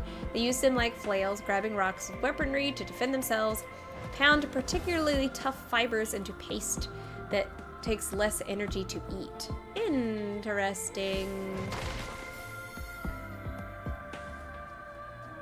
But also, yeah, weaponry, yeah. They do it so quickly, too. I don't know how it forms. I want to know how, when they clump up the dirt in their tails, it automatically forms spikes like an underwater mine. That's what it serves a good double purpose. Being able to hold heavier or larger rocks makes the armadillo look like a tough guy. There's a certain sort of charm to watching armadillos lift rock after rock, looking for the one that makes them look most impressive, like a bunch of young upstarts looking to show off. That's cute. Do they do that? Is that a mating display as well? Like the one with the biggest rock is the coolest armadillo? I'm moving us because I'm gonna draw the armadillo. Don't mind me. Okay. Hello. Welcome back to the drawing table. We're gonna just make room up here at the top. Boink. Alright. I will attempt to read while also drawing. It may not turn out.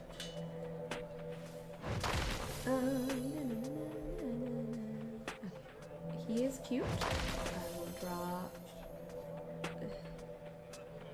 You know what he looks? He looks like he's like holding a koosh ball.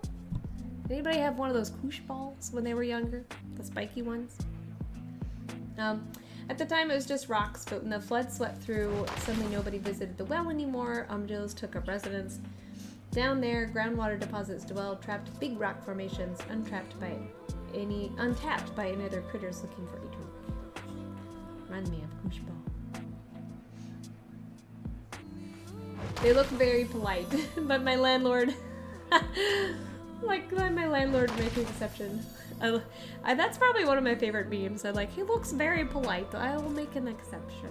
No pets. Alright. So, I'm gonna draw another chibi. He's gonna be a cute one. The armadillos made use of what they had. More often than not, you'll find them carrying big spiky orbs, like this fellow has chunks of rock filled with groundwater. Use the tail claws to crack them open now and then to cool off, showering themselves in the water trapped within. Interesting. Looks like a little portable shower. Snoot. It's gonna be hard to do it from a frontal angle. Just snoot. How do I draw the snoot? Do I draw him from the side? I think I draw him from the side.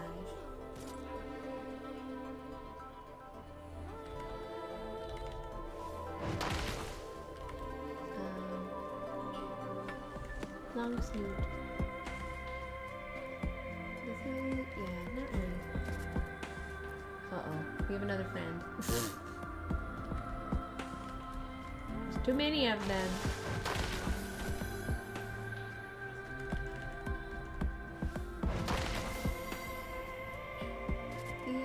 Yeah, he has spikies on his head.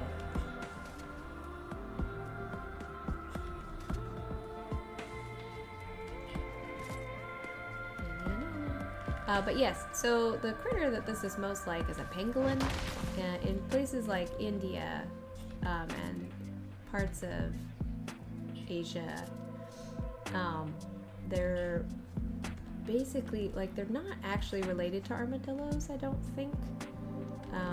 But they're covered in those scales. That's just like hardened skin. Very cute. Climb trees. Dig in ground. Roll up in ball. Very wonderful. Peak animal design. Something about free water, but the well has been no safe haven for the thirsty for a long time. Without refining it, it's half light and half salt. Anything that tries to drink it gets contaminated by both. For the moored, trying to sell water taken from here is a crime punishable by death. That's not good.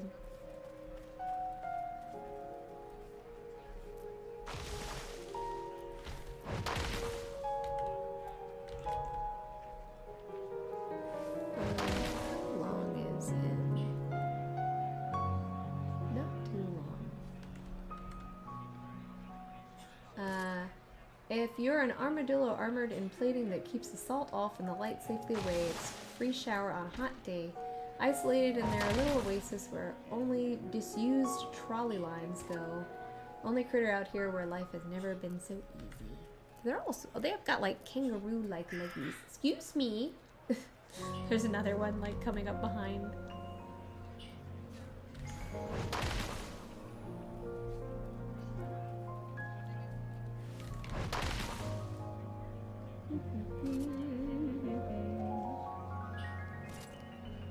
They get smaller as they get to the base of the animal.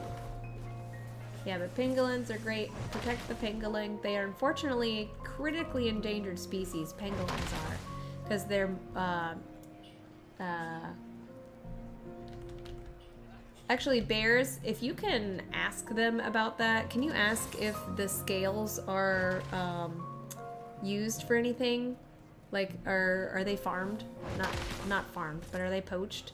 Because that's unfortunately what happens with pangolins, is that they're poached for their scales, and that's why they're considered critically endangered, because they use them for decoration more than anything. But they don't do, it's literally keratin. It's the same thing that your fingernails are made of. Or somebody in chat ask while I doodle.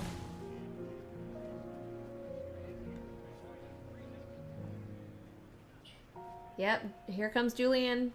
Bless you, Julian, for the question that we're all wondering about. Are they edible? Thank you, bears.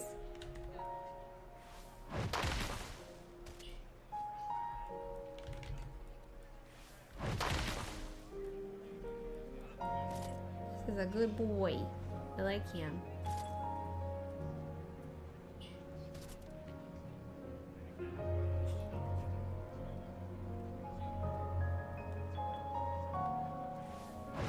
Oh, claw. The claw tail confuses me a little. Like, on how it works. How did it evolve? Because you don't really see a lot of animals that have, like, that sort of... I mean, like, monkeys have prehensile tails. They're not, like, actual claws. With individual components.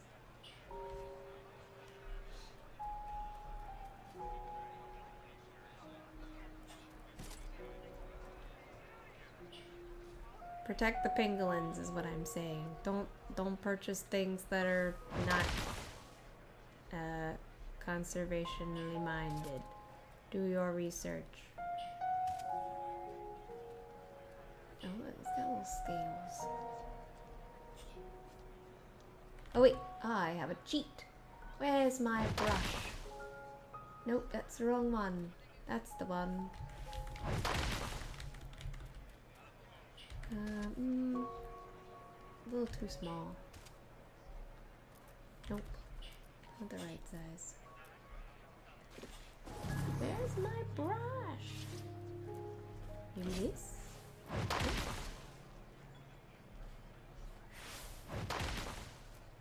No.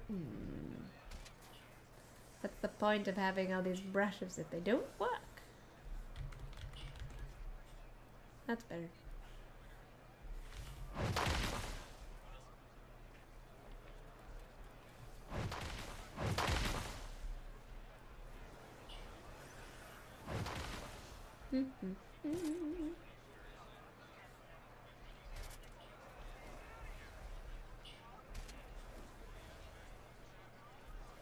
He's a good friend. Blip. Because I want to. I bet they have tongues. Who's to say they don't blip? No, I don't want to do that.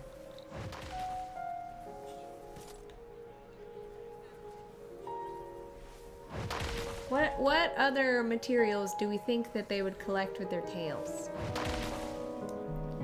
What do you think? Oh, I want to draw... I want to draw one with a magic 8-ball. I don't know, I'm just imagining like all different versions of them that hold like different round objects. Anything round.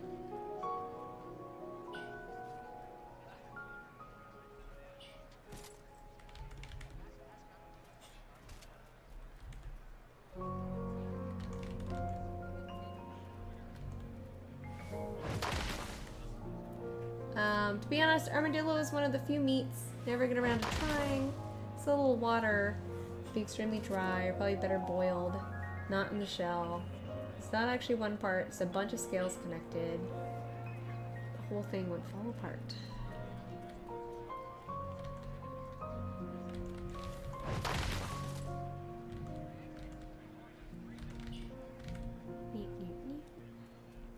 Yeah, it doesn't look quite as cute from the front. Please don't eat. Mia, I agree. Please don't eat any. I would cry. He's gonna tell you your fortune. He says, ask the magic 8-ball. Yes or no?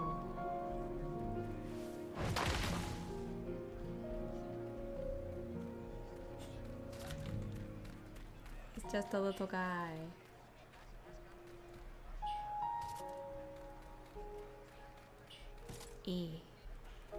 I'm getting tired. I'm not caring as much about it. Oh, bowling ball. Yes. Just trying any round objects. Watermelon.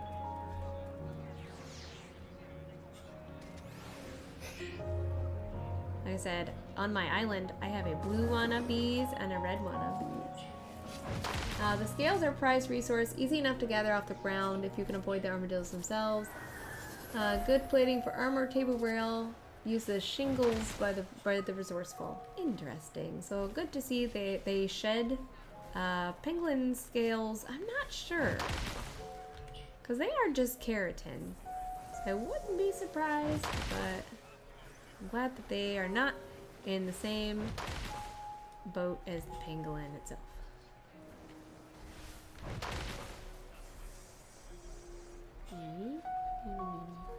What should he be holding? I know I originally said a magic 8-ball, but I think my brush was too big for this. A round chicken? Sure. He can hold. Oh, ancient lizard. Hold on. I'm gonna try. He's holding an ancient lizard. Hold on, hold on.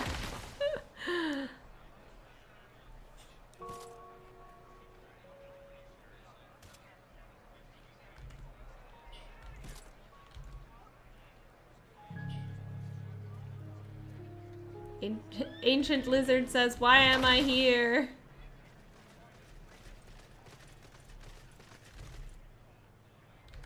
Ancient Lizard says, wait, I am not ball.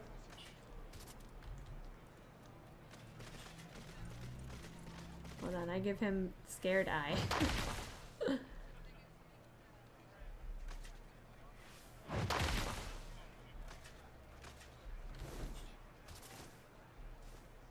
Ancient Lizard round. He says, why me? It is hard to tell that this is Ancient Lizard, but it is.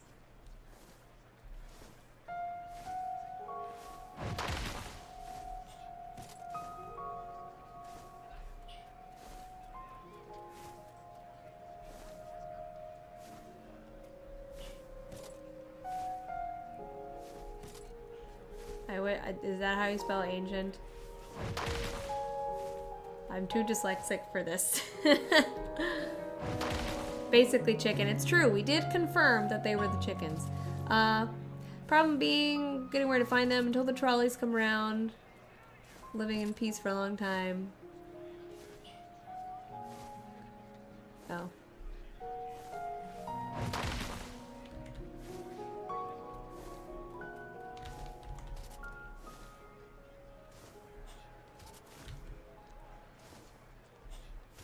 He found a new friend.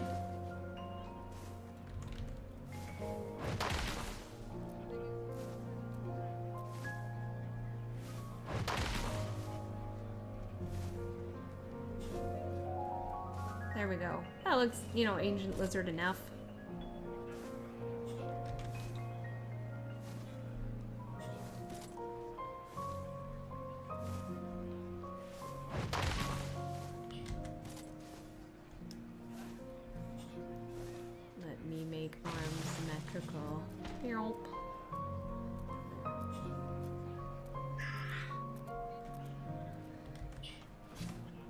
Okay, friend.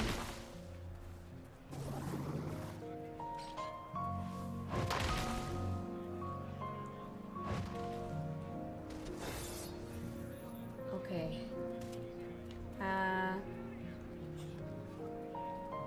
He blip.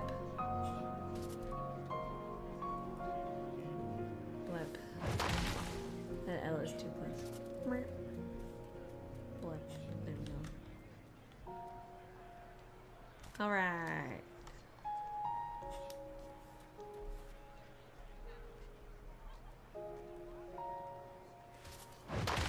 Oh, really? Oh, I guess in a way, yeah.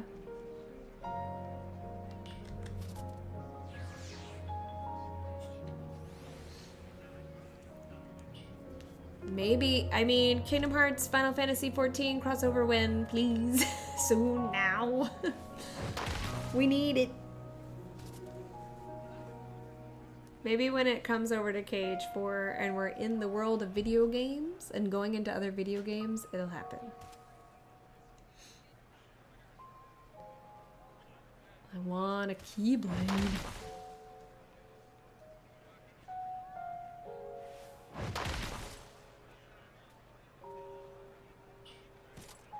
They do have furred little ears.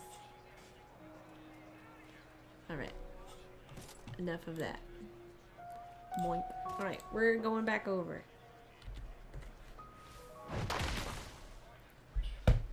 Yeah. Because they didn't want to deal with legal, which I understand. But that doesn't mean that Kingdom Hearts couldn't have a Final Fantasy XIV reference. Grahatia and Kingdom Hearts win.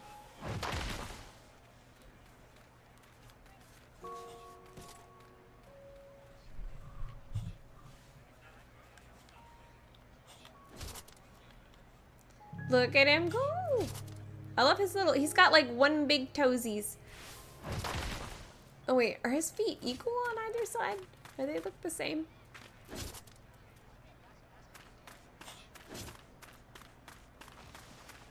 Yes, they do. Okay.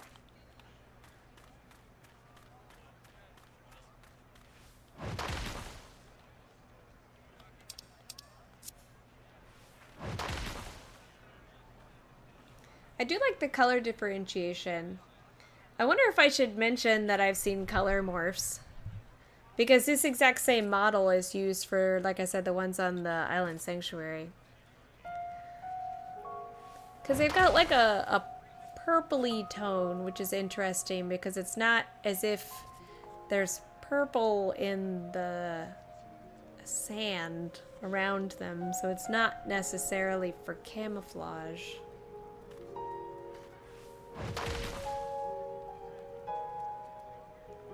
And like, oh, we've seen red and blue ones. I'm going to ask.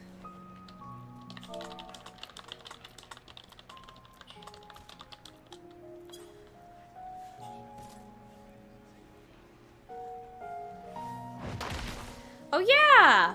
I didn't see it, but that's really cute. So remember when he was talking about it cracking it open to get to like water itself? If you look at the ones in the background that are just chilling, you can see them do that. Like you can see them like crack it open and like splash water on themselves. In their background. That's cute. There he goes. Aww. Oxidized, you know? Maybe.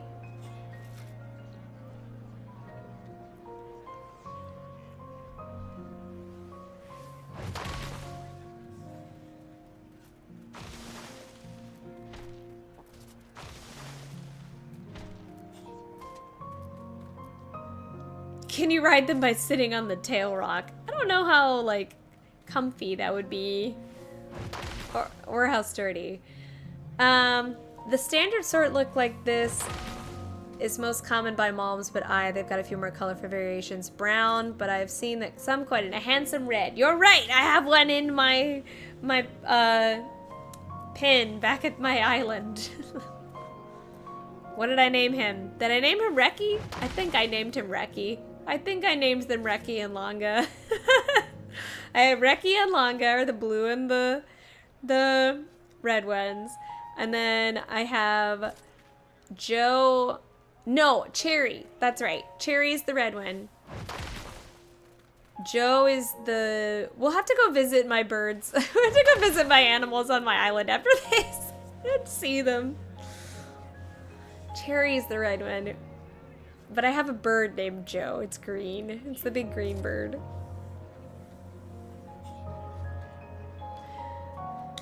And I need to get the Alkanost. I want it so bad.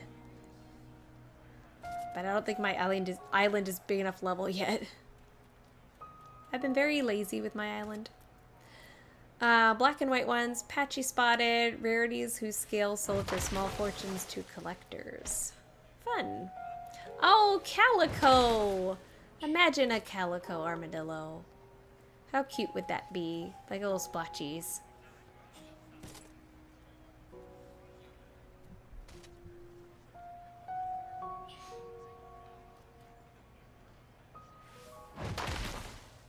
I think sitting on the rock would be an excellent way to be immediately pummeled into the ground. I mean, fair. Very risky.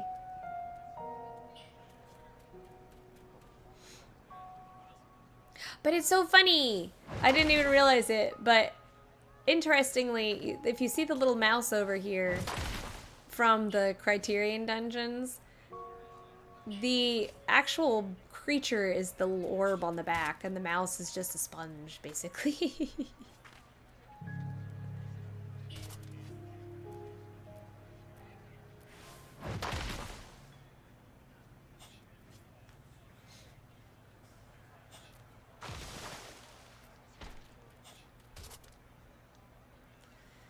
But it's cute, small orb tail thing.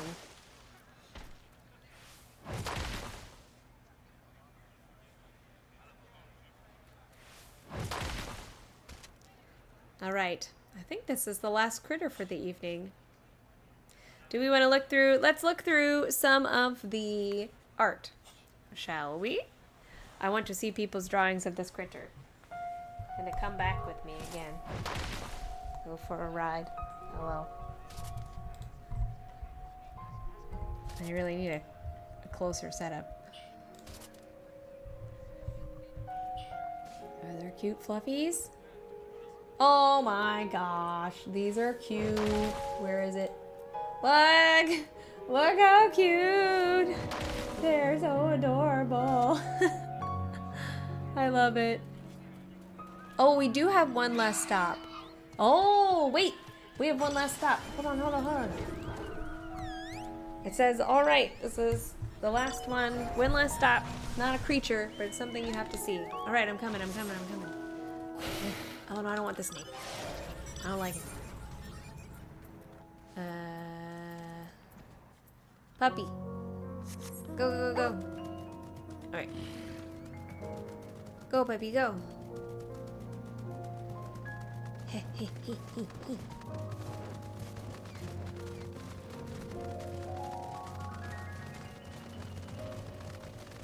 hey.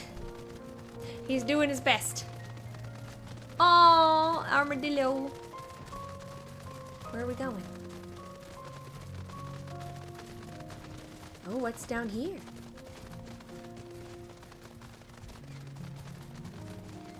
Leading the pack.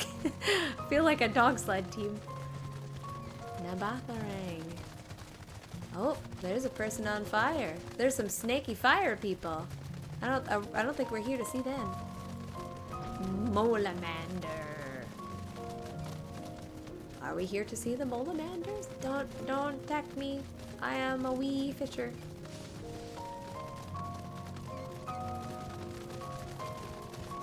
Sneaky, sneaky.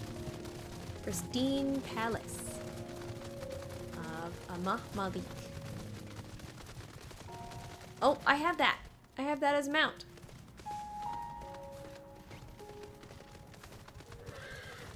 Are we making friends? What are you doing?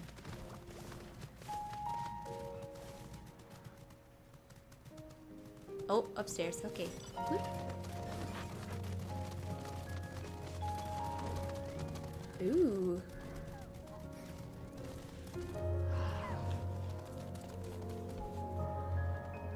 All right.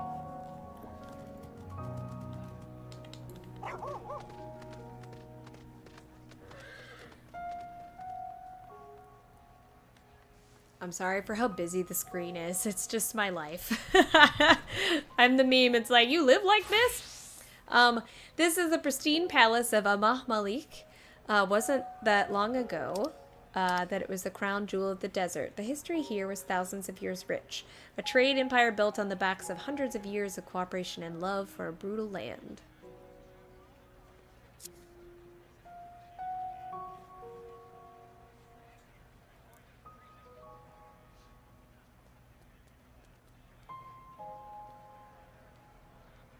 Have my Ronka.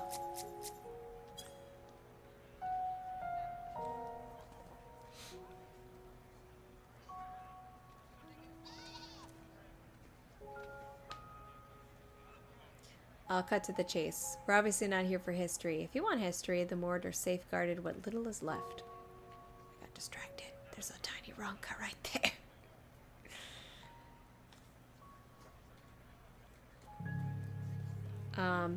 It's known well enough at this point how souls work when the body dies. Whatever makes up the soul will return to the life stream and rest there until it enters the cycle again.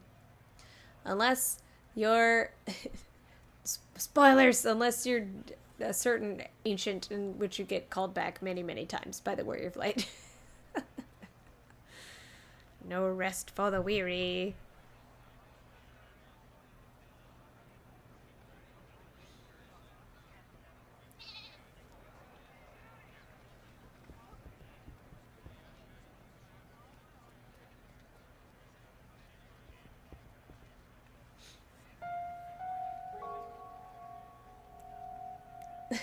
My feelings are in danger. I'm in danger. Okay. The souls that are used up entirely aren't so lucky. When a soul is used as a source of energy, there's nothing left to return to the life stream. Those souls, whatever shard of whoever, are erased from existence. Don't put me down like this, Ardbert.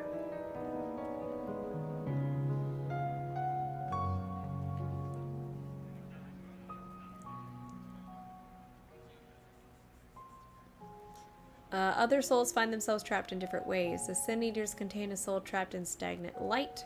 We see their afterlife in the shape of the weapons, people gone nameless and remembered for what twisted wills have been left behind. Oh, it's almost 11:30, fellows.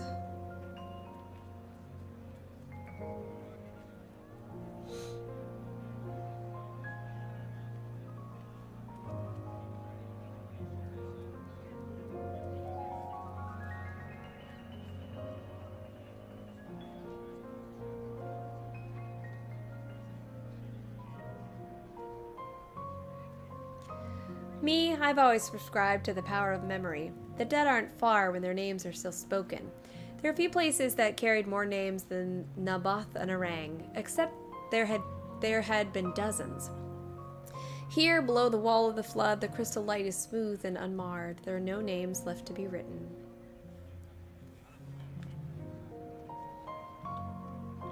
Is this the edge? I guess it's the edge.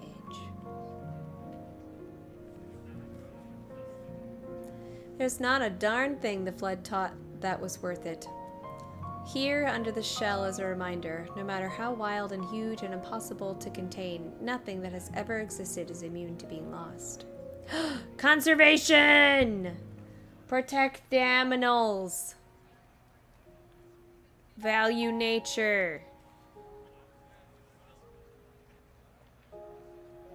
Remember it. Take it with you. When a name touches your life, hold it fast and spread it far. Keep them alive.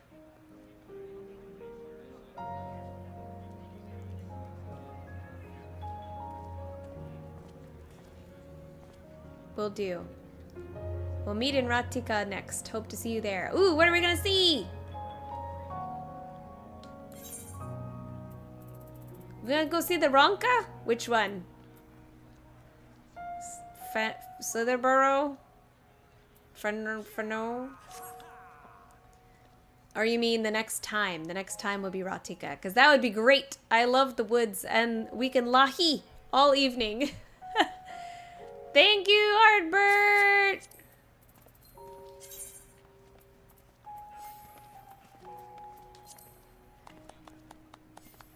Yay! Posting the date of the next one on Twitter. Please follow them on Twitter. Their Twitter name is... Let me find it. I just retweeted it a while ago. Their Twitter name is... Drumroll. Teakbird. Teakbird on Twitter.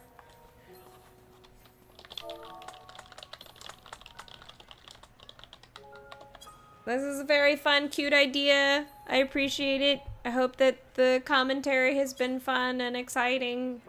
Thank you for joining me for Doodles. Before we head off, I want to together look through some more of the art on the hashtag Nature Art Party tag. Not sponsored. But if we want to look through, because we saw some good friends. There were some good friends before I had to loop back. Let me find it. There it is.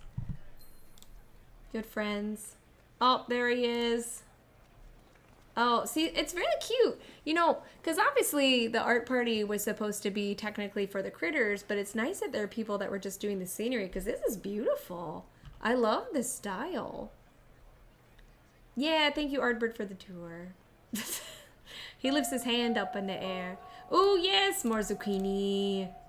Oh, see, what if they were nice before flood? Yep, 3 ponytails. So cute. Zucchini loaf. Quality. Quality doodles. All the time. Every time. I love the verb. Blood. Yeah, I did like that fact, the kicking foes off the cliff. You know, honestly, we should all live like that.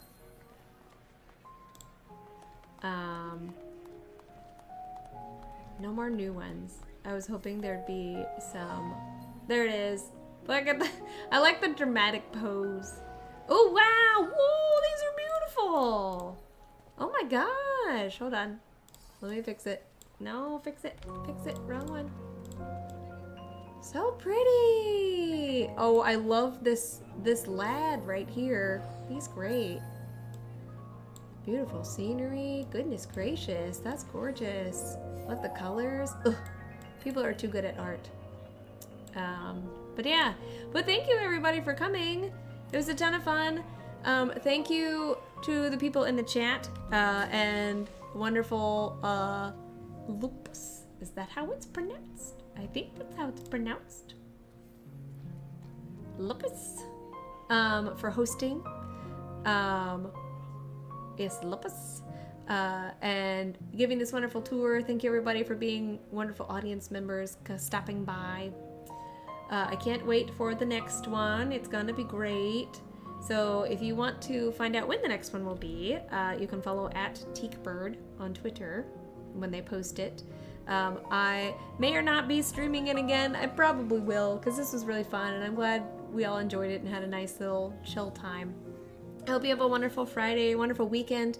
I will not be streaming tomorrow, but Sunday is our Studio Ghibli Film Fest day. We're going to be watching Howl's Moving Castle in the Discord. So if you want to join in, that'll be fun. We'll be doing it about like 6:30-ish Sunday, I think.